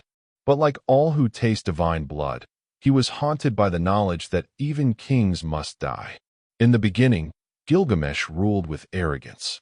He built towering temples to the gods, commanded his people to labor day and night, and took what pleased him, even the brides of his subjects. The cries of Uruk rose to heaven, and the gods, weary of their champion's pride, conceived a plan. They shaped from clay a wild man named Enkidu, a creature of the wilderness who drank beside the gazelles and ran with the beasts. Enkidu was the mirror of Gilgamesh, strong, untamed, innocent of civilization. When the two met, they wrestled for dominance, shaking the very foundations of Uruk. Yet in their struggle, they found kinship. From enemies, they became brothers, united by strength, curiosity, and the desire to test the limits of fate. Together, Gilgamesh and Enkidu set forth on adventures that defied the divine order. They journeyed to the cedar forest to confront Humbaba, the monstrous guardian set there by Enlil himself. With courage and cunning, they slew the beast, and the forest trembled in mourning. But their victory drew the eyes of the gods. The goddess Ishtar, radiant and terrible, looked upon Gilgamesh and desired him. Yet when he rejected her love, scorning her for her cruelty toward past lovers, Ishtar's pride turned to fury. She sent the bull of heaven to punish Uruk, and again the two heroes stood together and triumphed, slaying the beast sent by the heavens. But defiance has its price. The Anunnaki, keepers of destiny, gathered in judgment. One of them must die, they decreed, for they have slain the bull of heaven and insulted the gods. And so, Enkidu, the wild man born of clay and divine breath, was struck with illness. He lay fevered, cursing the heavens, the hunters, and even his own creation. Gilgamesh watched helplessly as his dearest friend faded into death, his laughter silenced, his strength gone. When Enkidu's body was laid to rest, the mighty king who had defied gods and monsters wept like a child. In that moment, he understood the cruelest truth, that even heroes cannot escape the grasp of mortality. Driven by grief and terror, Gilgamesh abandoned his throne and set out upon a desperate quest to find Utnapishtim, the immortal man who had survived the great flood by the grace of Enki. He wandered through mountains and deserts, crossed the waters of death, and faced scorpion men and ghostly ferrymen. Each trial stripped him of arrogance and pride, leaving only a man, weary, seeking, yearning to know why the gods had denied humans eternal life. Long before the rise of empires, before the names of kings were etched into stone, the people of Sumer told of a flood, a deluge so vast it swallowed the world. The legend was older than Babylon, older even than Sumer itself. It was said that when the balance of creation was broken, when the noise and greed of humanity grew unbearable, the Anunnaki gathered in the heavens to pass judgment. The high god Enlil, weary of mankind's defiance, decreed their end. Only one man, Zeusidra, king of Shuruppak, was chosen by Enki, the god of wisdom and the sea, to survive the coming storm. Enki whispered his warning through the walls of Zeusidra's home. Tear down your house, build a great ship. Take with you the seed of every living thing. And so the king obeyed, fashioning a massive vessel of wood and pitch. As the skies darkened and the ground began to tremble, the Anunnaki unleashed their wrath. The winds howled, the rivers burst their banks, and for 7 days and 7 nights the waters devoured the earth. Even the gods, it was said, trembled at the sight of their own destruction, retreating to the heavens as the storm raged below. When at last the flood subsided, Zeusidra's ship came to rest upon a mountain, the sacred peak of Dilmun, where the gods once walked. He released a dove and a swallow, and when they did not return, he knew the world was reborn. The gods, filled with remorse for their cruelty, blessed him with eternal life and placed him in a paradise beyond mortal reach. Thus, Zeusidra became the first immortal man, the bridge between divine mercy and human endurance. This story would echo through ages. In Akkad, it became the tale of Atrahasis. In Babylon, it was retold as the legend of Utnapishtim in the Epic of Gilgamesh, and much later, it would transform again, becoming the story of Noah's Arkansas. But in its earliest form, it was a parable of the Anunnaki's judgment, a reflection of their power, their fear, and their deep, flawed connection to the humans they had shaped. For though they were gods, they were not infallible. They quarreled, regretted, and doubted, much like the mortals who worshipped them. The flood was more than a punishment. It was a cleansing of memory, a divine reset. After it, the world began anew, but the order of heaven and earth was forever changed. The Anunnaki, once bound closely to humankind, grew distant. They no longer walked openly among cities or shared the secrets of the sacred laws of civilization. Instead, they ruled through signs, omens, and chosen kings who carried their mandate. Temples became their gates, and priests their interpreters. The great gods withdrew into the unseen, their names becoming whispers in the clay tablets of scribes. Yet, among the faithful, there remained a sense of awe and fear. The flood had proven that even the earth itself could be undone by divine will. To live was to exist under the gaze of unpredictable masters, beings of both creation and destruction. Still, humans continued to build, to pray, to sacrifice. They crafted idols of gold and lapis lazuli, believing that by honoring the Anunnaki, they could keep the waters of chaos at bay. Every offering, every hymn, was a plea not for favor, but for balance. Over time, the story of the flood became less a tale of terror and more one of survival, a symbol of resilience against divine wrath. The Sumerians believed that the gods had tested humanity and found within them the spark of endurance that even the heavens could not drown. And so, from the ruins of the deluge, cities rose again. Uruk, Lagash, and Nippur, each with its temple, each with its god. The rivers that had once destroyed the world now became its lifeblood, feeding fields of grain and orchards of date palms. The Anunnaki had wiped the slate clean, but humanity had written itself back into the story. In the end, the flood was not an ending. It was a covenant, a silent understanding between gods and mortals that creation and destruction were twin forces forever entwined. The Anunnaki had shown their fury, but they had also revealed their dependence on humankind. For without worship, the gods themselves would fade. And so began a new age, an age of rebuilding, of kings and temples, of myths and memory. A world where every storm that darkened the horizon reminded mankind of the flood that once drowned the earth, and the gods who both wept and rejoiced at its passing. In the ancient city of Uruk, whose walls gleamed beneath the Mesopotamian sun, there reigned a king whose name would echo through eternity, Gilgamesh, 2/3 divine and 1/3 mortal. His mother was the goddess Ninsun, wise and gentle, while his father was a mortal king. From birth, Gilgamesh was destined for greatness, yet cursed by the shadow of mortality. The people of Uruk both revered and feared him, for though he was a protector, he was also proud and restless, wielding his divine strength without restraint. His tyranny weighed heavily upon the city until the gods themselves decided to send a challenge, a mirror to his own power. From the wilderness, they fashioned Enkidu, a wild man born of clay and the breath of the gods. Covered in hair and raised among beasts, Enkidu knew nothing of civilization until a woman named Shamhat lured him with warmth, food, and companionship. When he finally entered Uruk, he confronted Gilgamesh, and the two titans clashed in the streets, their battle shaking the very foundations of the city. Yet neither could defeat the other. Exhausted, they looked into one another's eyes and saw kinship, strength meeting strength, loneliness meeting understanding. From that day on, Gilgamesh and Enkidu were brothers not by blood, but by destiny. Together, they embarked on a journey that would defy gods and death alike. In their hunger for glory, they set their sights on Humbaba, the monstrous guardian of the cedar forest, a creature placed there by the god Enlil. Despite divine warnings, the heroes pressed on.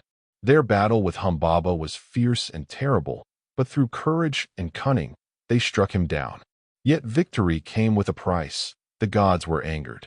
When the goddess Ishtar herself fell in love with Gilgamesh, and he spurned her, she sent the bull of heaven to destroy Uruk. Once again, Gilgamesh and Enkidu fought side by side and slew the beast, but their defiance sealed their fate. In the divine assembly, the Anunnaki convened. They decreed that one of the two must die to atone for the sin of pride. Enkidu, the man of clay, was chosen. His death was slow and filled with visions of the underworld, of the dark house from which no one returns.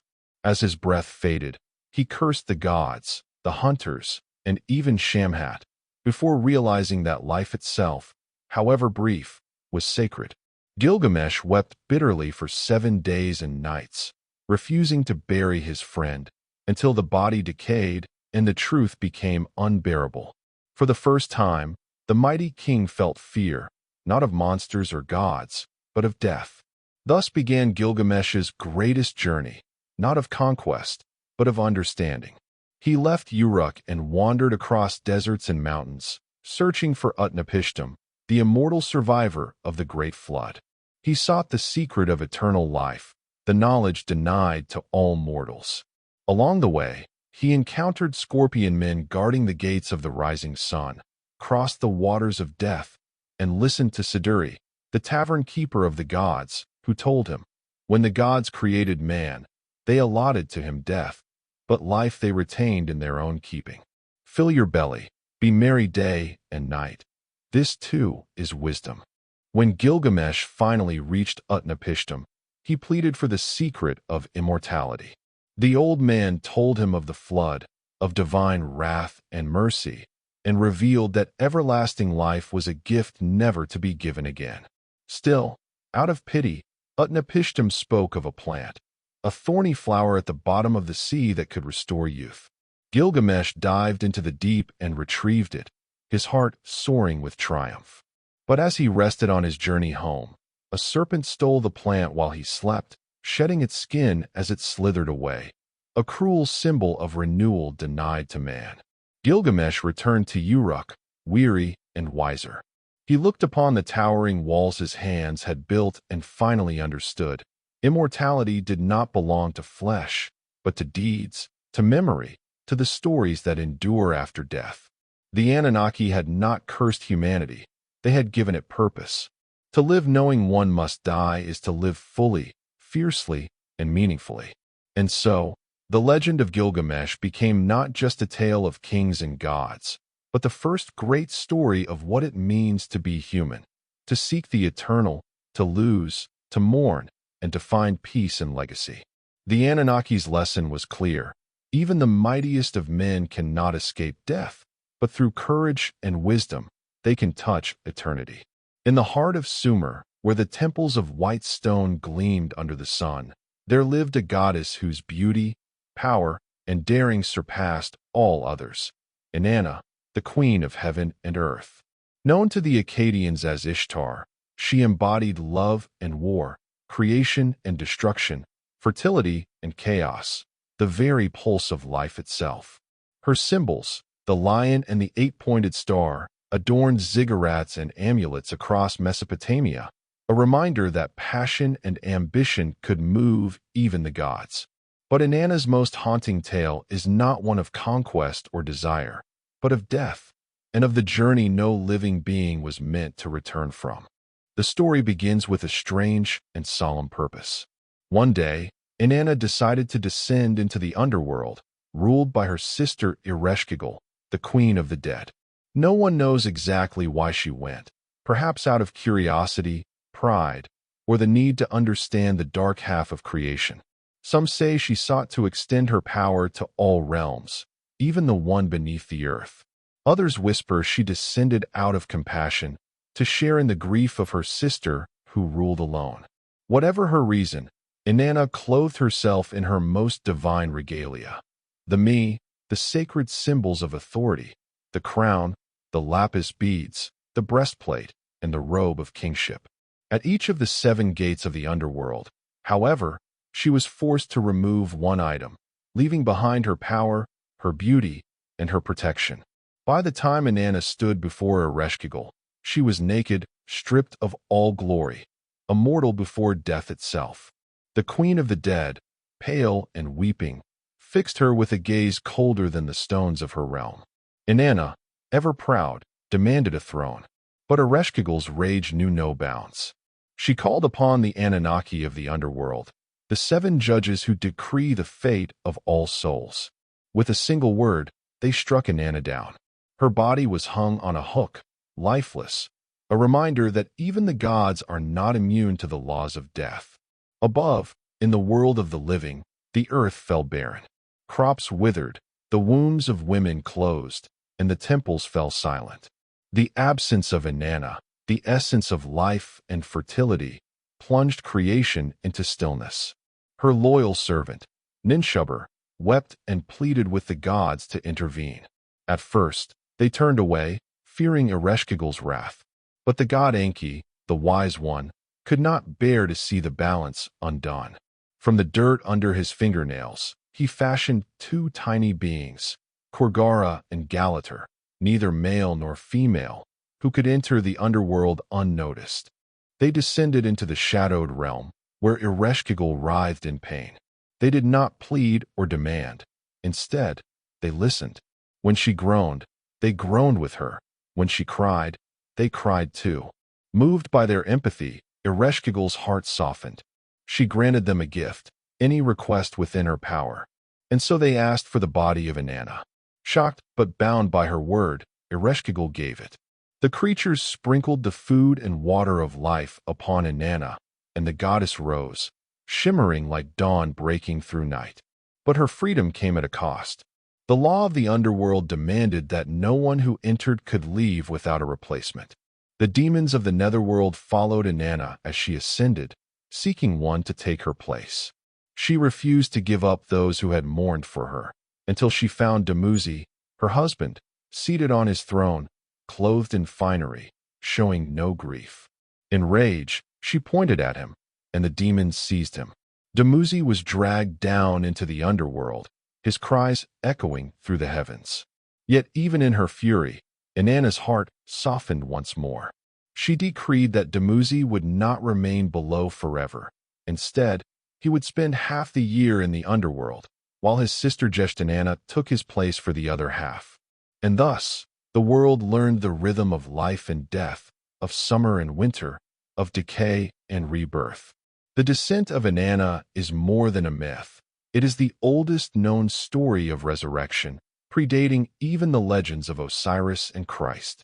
It speaks to the duality within every being, light and shadow, love and loss, life and death intertwined. Inanna's journey is our own, the descent into despair, the stripping away of all that defines us, and the return, transformed, renewed, and aware of the fragile beauty of existence. Through Inanna, the Anunnaki taught humankind a divine truth, that no power, no beauty, no godly strength can escape the pull of the underworld. But through compassion, understanding, and the willingness to face darkness, even death can give way to new life. Long before the kingdoms of men rose from the plains of Mesopotamia, before empires and ziggurats and the written word, there was a time when the world itself was young and flawed. The gods, the mighty Anunnaki, had shaped the earth and filled it with life, but as the ages passed, humanity grew restless and loud. Their cities swelled, their songs filled the night, and their ambition began to challenge even the heavens. The gods, weary of mortal noise and arrogance, gathered in secret to discuss the fate of creation. At their head was Enlil, the lord of storms and authority, whose patience had reached its end. "They disturb our sleep," he declared. "They have forgotten reverence. Let the flood cleanse the earth." And so began the most catastrophic act of divine will. The deluge, a storm of unimaginable fury meant to erase mankind from existence. Yet among the gods, not all agreed with Enlil's decree. Ea, or Enki, the god of wisdom and deep waters, pitied humanity. He knew their faults, but also their potential, their songs, their art, their love. Quietly, in defiance of his kin, he whispered a warning to a mortal named Utnapishtim. In dreams and visions, Ea spoke, "Tear down your house and build a great ship. Abandon possessions. Save the seed of every living thing. For soon, the flood will come, and all the world will drown. Utnapishtim awoke trembling, for he understood the gravity of what he had seen. A man of Shuruppak, wise and devout, he obeyed without question. Day after day, he labored, cutting timber and sealing planks with pitch, while his neighbors mocked him for his madness. He built the ship not for glory, but for survival, a vessel vast enough to hold his family, his animals, and the essence of creation itself. When the skies darkened and the air grew heavy, he gathered them all aboard. Then the first drops fell. What followed was no storm of mortal kind. The foundations of heaven split open, and torrents poured from the firmament. The deep beneath the earth burst forth, and the rivers rose in rage. The Anunnaki themselves watched in awe as the world they had shaped vanished under a sea of chaos. Mountains disappeared, temples were swallowed whole, and the cries of humanity were silenced beneath the roaring waters. For 6 days and 7 nights, the tempest howled, the winds howled, and the seas devoured everything. Then, on the 7th dawn, the storm ceased. Silence, vast and haunting, covered the drowned world. When Utnapishtim emerged from his vessel, he looked upon a horizon of water and ruin. The gods, too, gazed upon their handiwork with sorrow. Even Enlil, who had ordered the flood, regretted the destruction. Was it just, he wondered, to annihilate all for the sins of the few? Ea confronted him, reminding the gods that justice without mercy is cruelty. Punish the guilty, he said, but do not destroy the innocent. Let wisdom temper wrath. Moved by his words, Enlil relented. He descended to the mortal survivor and blessed him. You and your wife, he proclaimed, shall be as we are, immortal.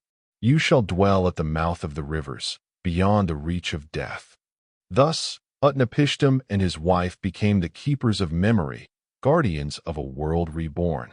Their covenant with the gods ensured that never again would such destruction be unleashed upon humankind.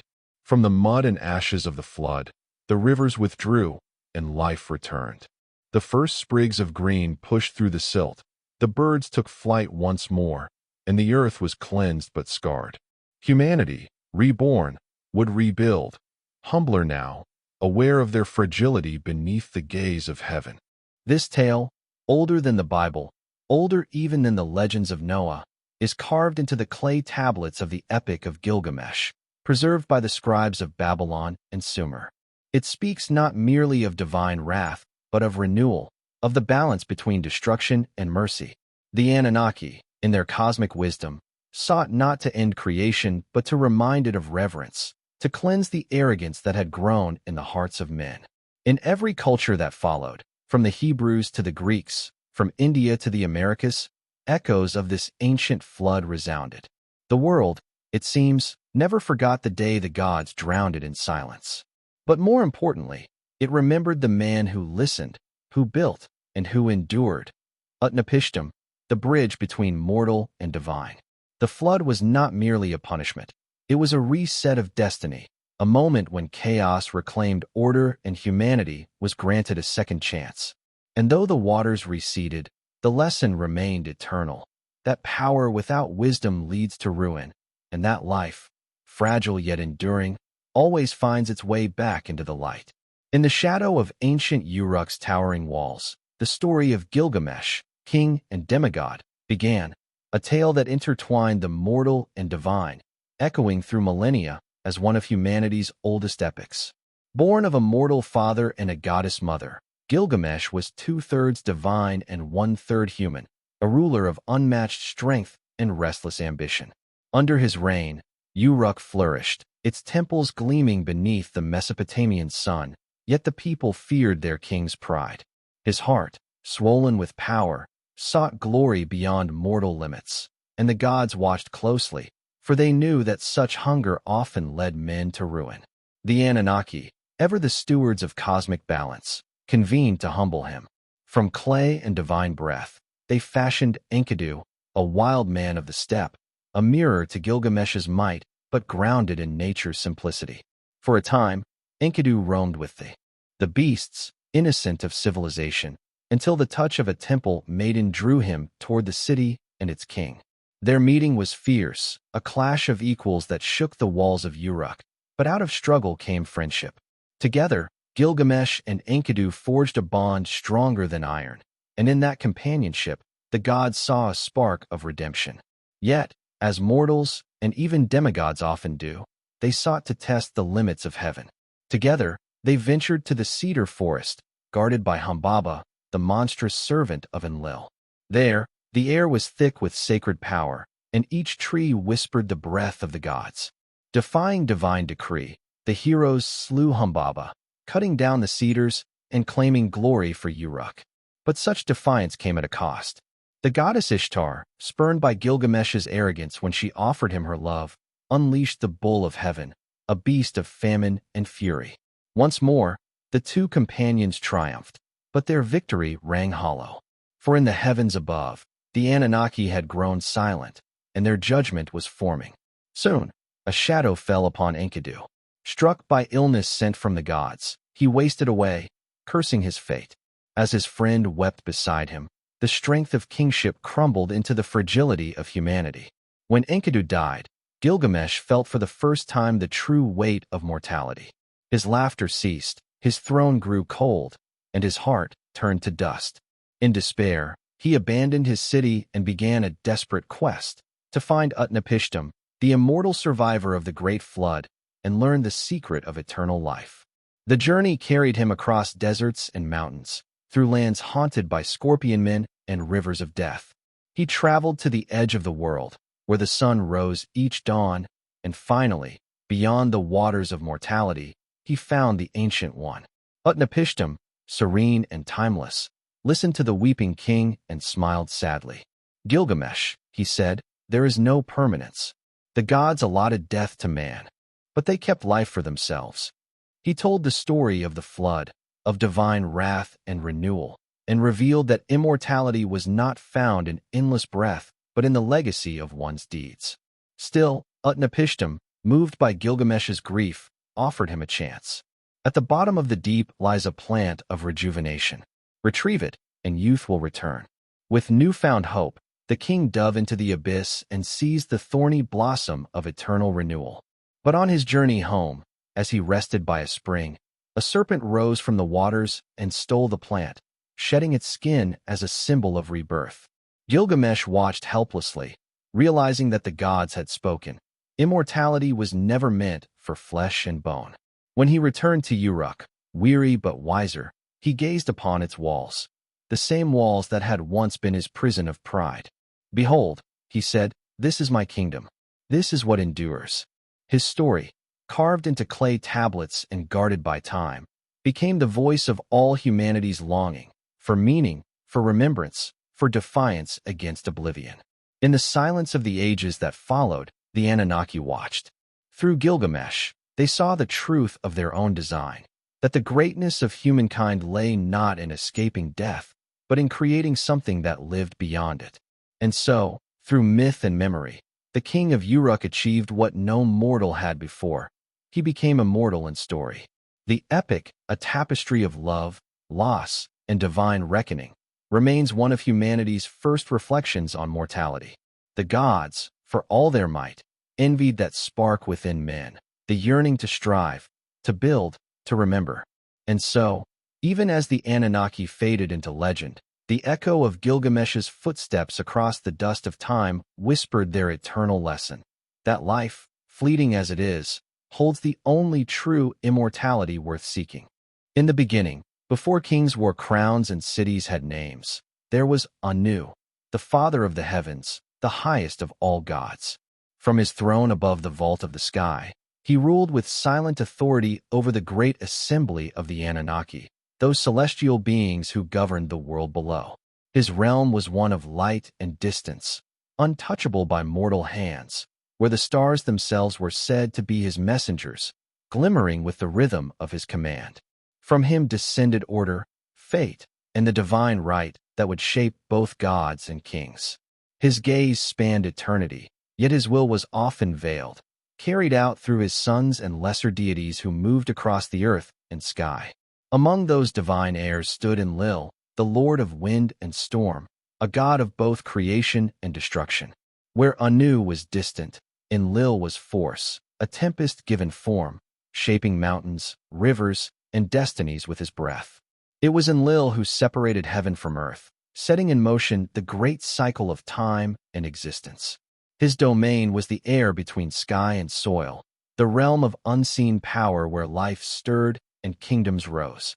From his city of Nippur, sacred to his name, he decreed the laws of the cosmos, and it was said that no ruler could wear the crown of Sumer without first earning his favor. But power, even among gods, was never without conflict. Enlil's authority often clashed with that of his brother Enki, the god of water, wisdom, and creation.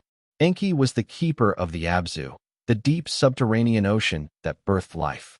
He was clever and merciful, a god who preferred persuasion to force, and whose laughter could calm even the wrath of storms. Where Enlil brought order through command, Enki shaped balance through knowledge. Together, though often at odds, they formed the two halves of divine will, one of discipline, one of understanding. Between them lay the fragile harmony upon which the world rested.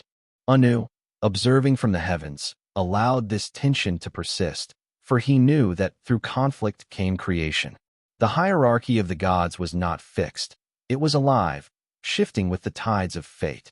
Around them gathered countless deities, the goddess Inanna, or Ishtar, radiant and unpredictable, the embodiment of both love and war. Nanna, the moon god, serene and watchful. Utu, the sun, bringer of justice and truth. Each played a role in the great celestial order, and their stories intertwined with those of humankind. The Anunnaki were not distant idols to be feared, but divine reflections of the human spirit, passionate, flawed, ambitious, and wise. At the heart of this cosmic structure lay a truth the Sumerians understood deeply. The universe was not ruled by chaos, but by balance. Even the gods were bound to the laws they created, their fates woven into the fabric of destiny. When Enlil unleashed floods or droughts, it was Enki who softened his judgment, whispering compassion into the storm. When mortals grew proud, Enlil would remind them of their fragility, while Enki would gift them tools, writing, irrigation, wisdom, to rise again. And yet, there were moments when even the gods feared their own design. When mankind multiplied and their clamor rose to the heavens, disturbing the divine rest, Enlil grew furious and resolved to wipe them out with a great flood. But Enki, bound by conscience, defied his brother and warned a mortal named Zeusidra, or Utnapishtim in later tales, guiding him to build a vessel and preserve life. When the waters receded, the gods were humbled by the sight of what they had nearly destroyed. Enlil, wrath turned to sorrow, blessed humanity anew, and Anu declared that the balance of the world must forever be guarded, not through fear, but through wisdom and reverence. Thus, the heavens became not merely a hierarchy of gods, but a mirror of the mortal world below. Kings emulated the authority of Anu, priests sought the knowledge of Enki, and warriors prayed for the strength of Enlil. Each city built its ziggurat, a stairway between earth and sky, believing it to be a bridge to the divine order above. And through this sacred architecture, the bond between humanity and the Anunnaki endured. For the Sumerians and their descendants, the divine hierarchy was not about power alone. It was a cosmic partnership, a reminder that heaven and earth were woven from the same thread, each dependent on the other for harmony. The gods needed worship to sustain their glory, and mortals needed guidance to endure their trials. And so, across temples of baked clay and rivers of shifting sand, the story of Anu, Enlil, and Enki continued, a celestial triangle that shaped the destiny of gods and men alike. Among the celestial host of the Anunnaki, one name burned brighter than all others: Inanna, the Queen of Heaven. She was the daughter of the moon god Nanna and the goddess Ningal, yet her spirit was wilder than any lineage could contain. Inanna embodied love and war, creation and destruction, passion and vengeance, contradictions that made her the most human of all the gods. Her beauty was said to outshine the dawn, her laughter could calm armies, and her wrath could set kingdoms ablaze. To worship Inanna was to invite both grace and chaos, for she was the living pulse of existence itself, radiant, unpredictable, eternal. Her temples, especially the great ziggurat at Uruk, shimmered with offerings of gold and lapis lazuli. Within their sacred halls, priests and priestesses danced in her honor, singing hymns older than memory. They celebrated her as the bringer of fertility and desire, the one who made crops flourish and hearts awaken. Yet she was also invoked by warriors before battle, for Inanna's love was as fierce as her rage. Her duality reflected the truth that the Sumerians saw in life, that joy and suffering, peace and conflict, were not enemies but twins born of the same divine breath. But Inanna's most haunting tale, the one whispered through temples and carved into clay tablets, was her descent into the underworld. In this story, the Queen of Heaven sought to claim dominion not just over life, but over death itself. Clothed in her finest jewels, crowned with divine authority, she descended into the dark realm ruled by her sister, Ereshkigal, the Queen of the Dead. As she passed through each of the 7 gates of the underworld, the gatekeepers demanded she surrender a piece of her power. First her crown, then her necklace, her bracelets, her breastplate, her rings, her robe, until she stood naked and vulnerable before her sister's throne. Ereshkigal, consumed by bitterness and isolation, struck Inanna down. The Queen of Heaven, the radiant goddess of life, was left lifeless, hung on a hook like a piece of rotting meat. For 3 days and 3 nights, the world above withered. Crops failed, rivers dried, and love itself seemed to vanish from the hearts of men. Without Inanna, existence became hollow, a shadow of what it once was. But the gods, bound by cosmic law, could not let the balance remain broken. It was Enki, the wise god of water and wisdom, who acted. From the clay of his hands, he shaped 2 tiny beings and sent them into the underworld with the waters of life. When they reached Ereshkigal's throne, they found her weeping, not as a queen of wrath, but as a woman burdened by loneliness and pain. The small beings comforted her, mirroring her grief, until the goddess, moved by empathy, granted them a single wish. They asked for the return of Inanna. Bound by her own words, Ereshkigal released her sister, and Inanna rose once more, resurrected, renewed, radiant. Yet her ascent was not without cost. The laws of the underworld demanded balance. No soul may leave unless another takes its place.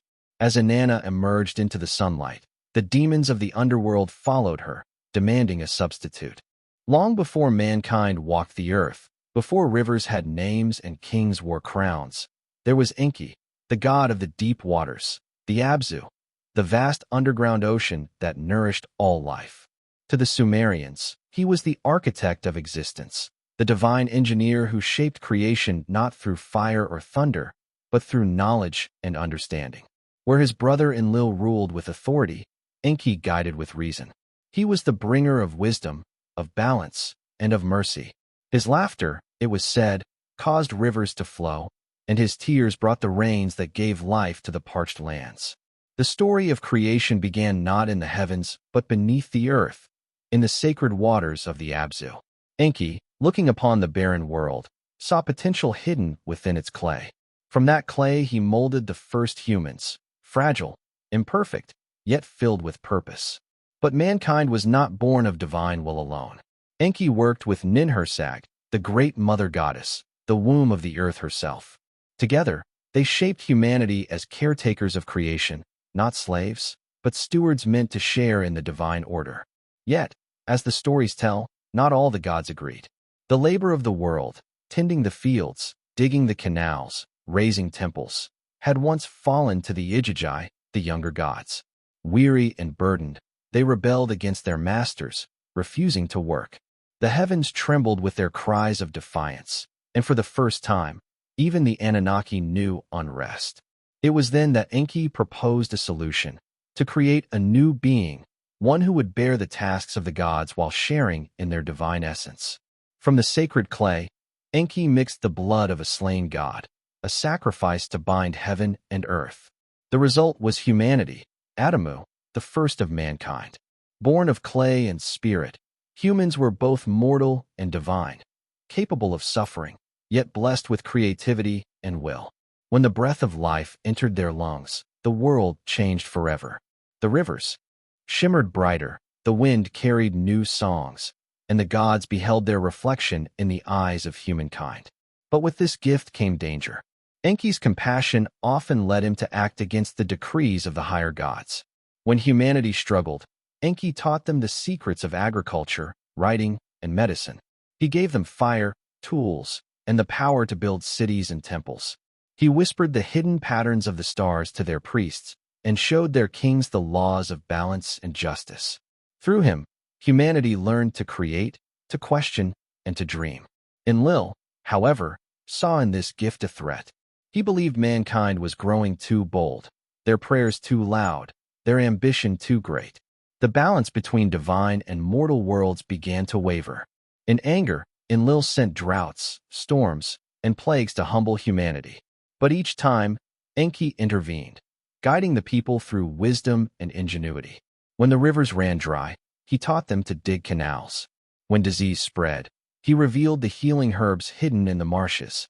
The greatest act of defiance came when Enlil resolved to destroy humankind entirely. The decision of the divine council was final. The world would be cleansed by a great flood. Bound by oath, the gods were forbidden from warning mortals. Yet Enki, unable to watch his creation perish, found a way. In the dead of night, he whispered through a reed wall to a righteous man named Zesidra, later known as Utnapishtim or even Noah in later retellings. Enki instructed him to build a great vessel, sealed with pitch, to preserve life from the coming deluge.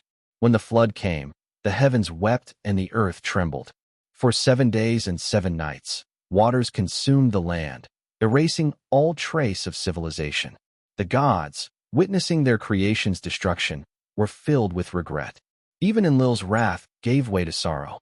And when the storm subsided, it was Zeusidra who stepped out into a world reborn, the survivor of both divine wrath and divine mercy. Enki's wisdom had preserved the spark of humanity. He became the patron of knowledge, the divine mentor who bridged the gap between gods and mortals. In the temples of Eridu, his sacred city, priests inscribed hymns praising his intellect, his compassion, and his unending defiance in the name of life. They called him the Lord of the Sweet Waters, the giver of truth, and the father of understanding. Through Enki, the Sumerians learned a profound truth, that wisdom was not a gift to be kept, but a river meant to flow freely through the hearts of men. He reminded them that power without understanding leads to ruin, and that mercy, even among gods, is the highest form of strength. As night falls upon the ancient land, the waters of the Abzu glimmer beneath the stars. The wind carries the whisper of a god who dared to defy the heavens, not for glory, but for love of creation. And even now, in stories passed down through millennia, Enki's laughter still echoes, soft, patient, eternal, beneath the waves of time. When the storm had passed, the world lay silent. The mountains were drowned in mist, the plains buried beneath silt, and all that had once been vibrant was now a pale echo beneath the endless waters. The air hung heavy with the scent of salt and sorrow, and for a moment, even the gods themselves were struck by the stillness, the silence of a creation they had erased. Upon the waters floated one solitary vessel, vast and tar-coated, creaking like a living thing as it swayed on the ocean's endless back.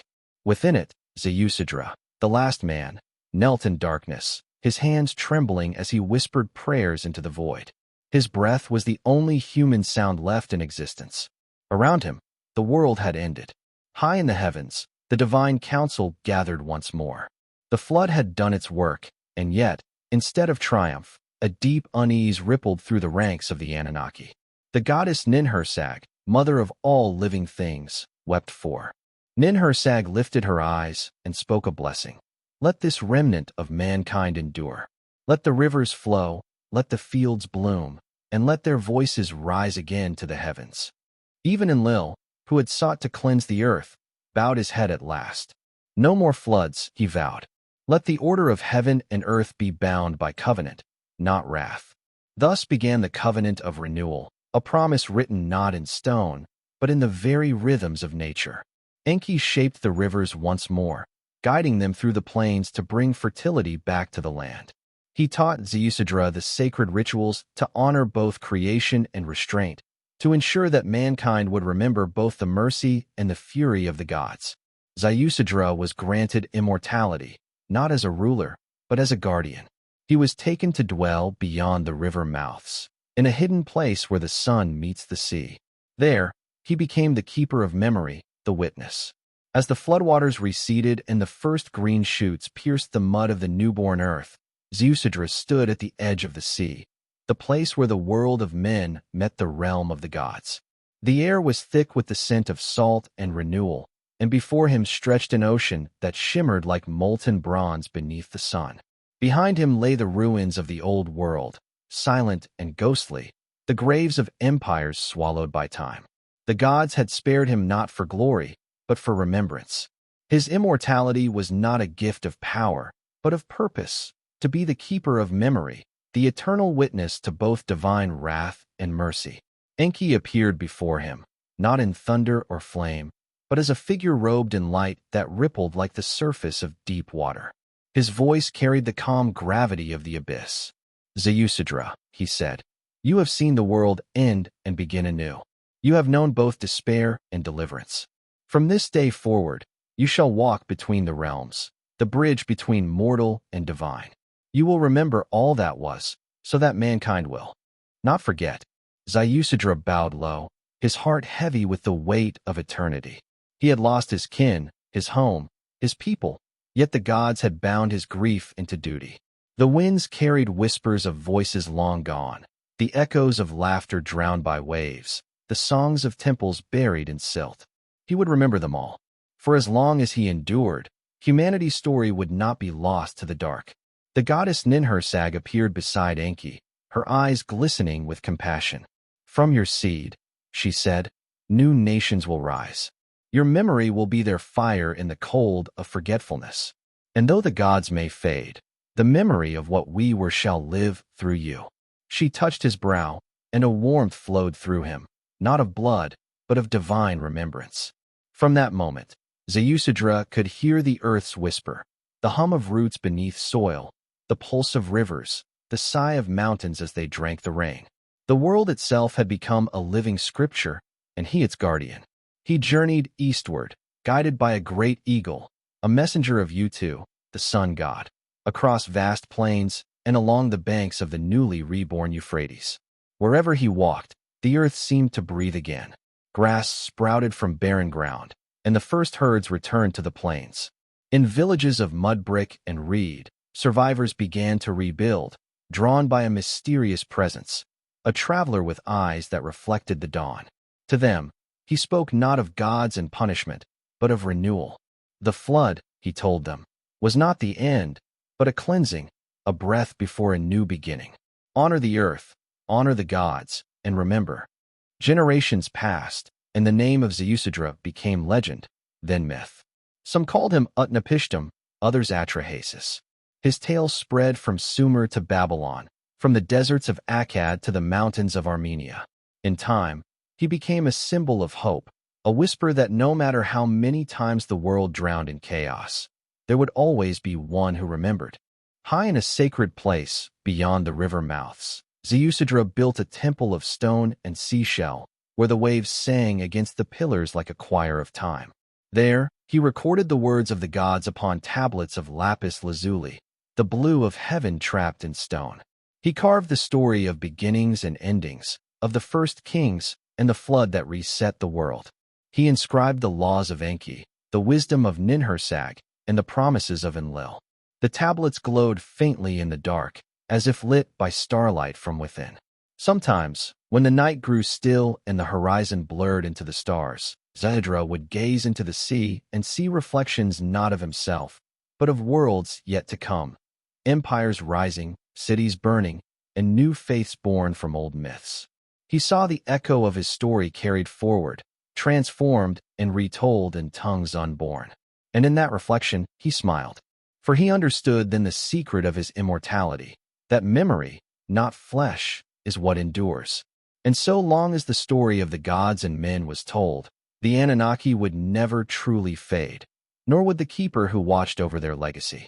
As ages turned and kingdoms rose like morning tides only to crumble like sand underfoot, the voices of the Anunnaki grew distant, fading not in power, but in presence. They had not vanished, not truly. Rather, they had descended into silence, watching from the shadowed edges of time as mankind learned to rule itself. Where once the temples of Uar and Eridu echoed with chants and the scent of burning incense, now the wind swept through hollow halls, carrying only the whisper of forgotten prayers. The golden idols of the gods stood beneath layers of dust, their jeweled eyes dimmed, but their gaze, eternal and unblinking, still lingered over the lands they once governed. Her children. Why, she cried, did I give birth, only for it to be destroyed? Her tears fell as rain upon the waters below, a lamentation of creation undone. Even the storm god Ishkur, whose thunder had once roared with pride, turned away, unable to meet her gaze. The flood, intended as divine justice, had become a wound upon the soul of the world. Enlil, who had decreed the flood, stood apart from the others, proud still, yet troubled. He had believed that humanity's arrogance demanded punishment, that their endless noise and defiance had disturbed the order of heaven. But as the stillness stretched on, he saw the cost. The temples once filled with offerings were empty. The songs of praise had fallen silent. Even the air that rose from the drowned cities smelled of regret. Was this, he murmured, the harmony we sought to restore? Meanwhile, Enki, the keeper of wisdom and guardian of life, looked down upon the waters with quiet resolve.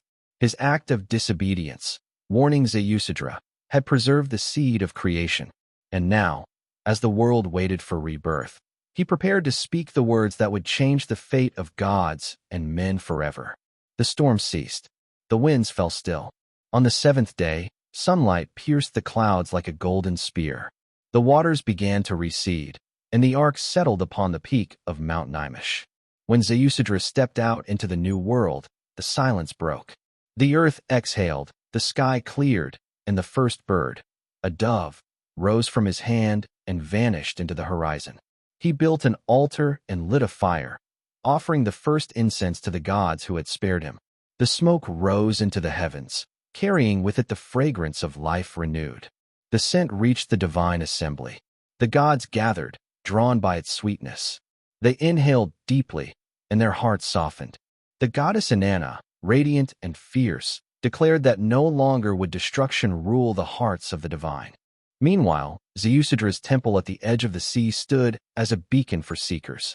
Mystics and kings alike came in secret, guided by dreams they could not explain, each drawn by the faint hum of eternity that lingered in the air. Within its depths, the immortal keeper spoke seldom, but when he did, his words carried the gravity of oceans. The gods do not die. They sleep in memory, and memory sleeps within you. His visitors would depart changed, their minds touched by something ancient, their destinies subtly bent toward remembrance. Centuries bled into millennia. The flood story became a parable, the Anunnaki became constellations, and Zeusidra himself became a phantom of history, a man who lived in both past and myth. The scribes of Babylon recorded his name in clay. The prophets of later ages turned his memory into allegory. Yet somewhere, beyond the reach of empires, the immortal walked still, bound to the rhythm of stars and the endless pulse of the earth. And when men lifted their eyes to heaven, searching for gods who no longer answered, perhaps, just beyond the shimmer of starlight, the Anunnaki watched in silence. They had given mankind their fire. Now, the question remained, would humanity use it to illuminate the world, or to burn it anew? For the age of the gods had ended, but the age of their legacy had just begun. The centuries that followed were like ripples spreading across a vast and silent ocean, the echo of divine footsteps buried beneath layers of dust and time. Mesopotamia, once the heart of the Anunnaki's dominion, became a landscape of whispers. Beneath the shifting dunes of Sumer and Akkad, entire cities slept, their bricks crumbling, their canals swallowed by the desert wind.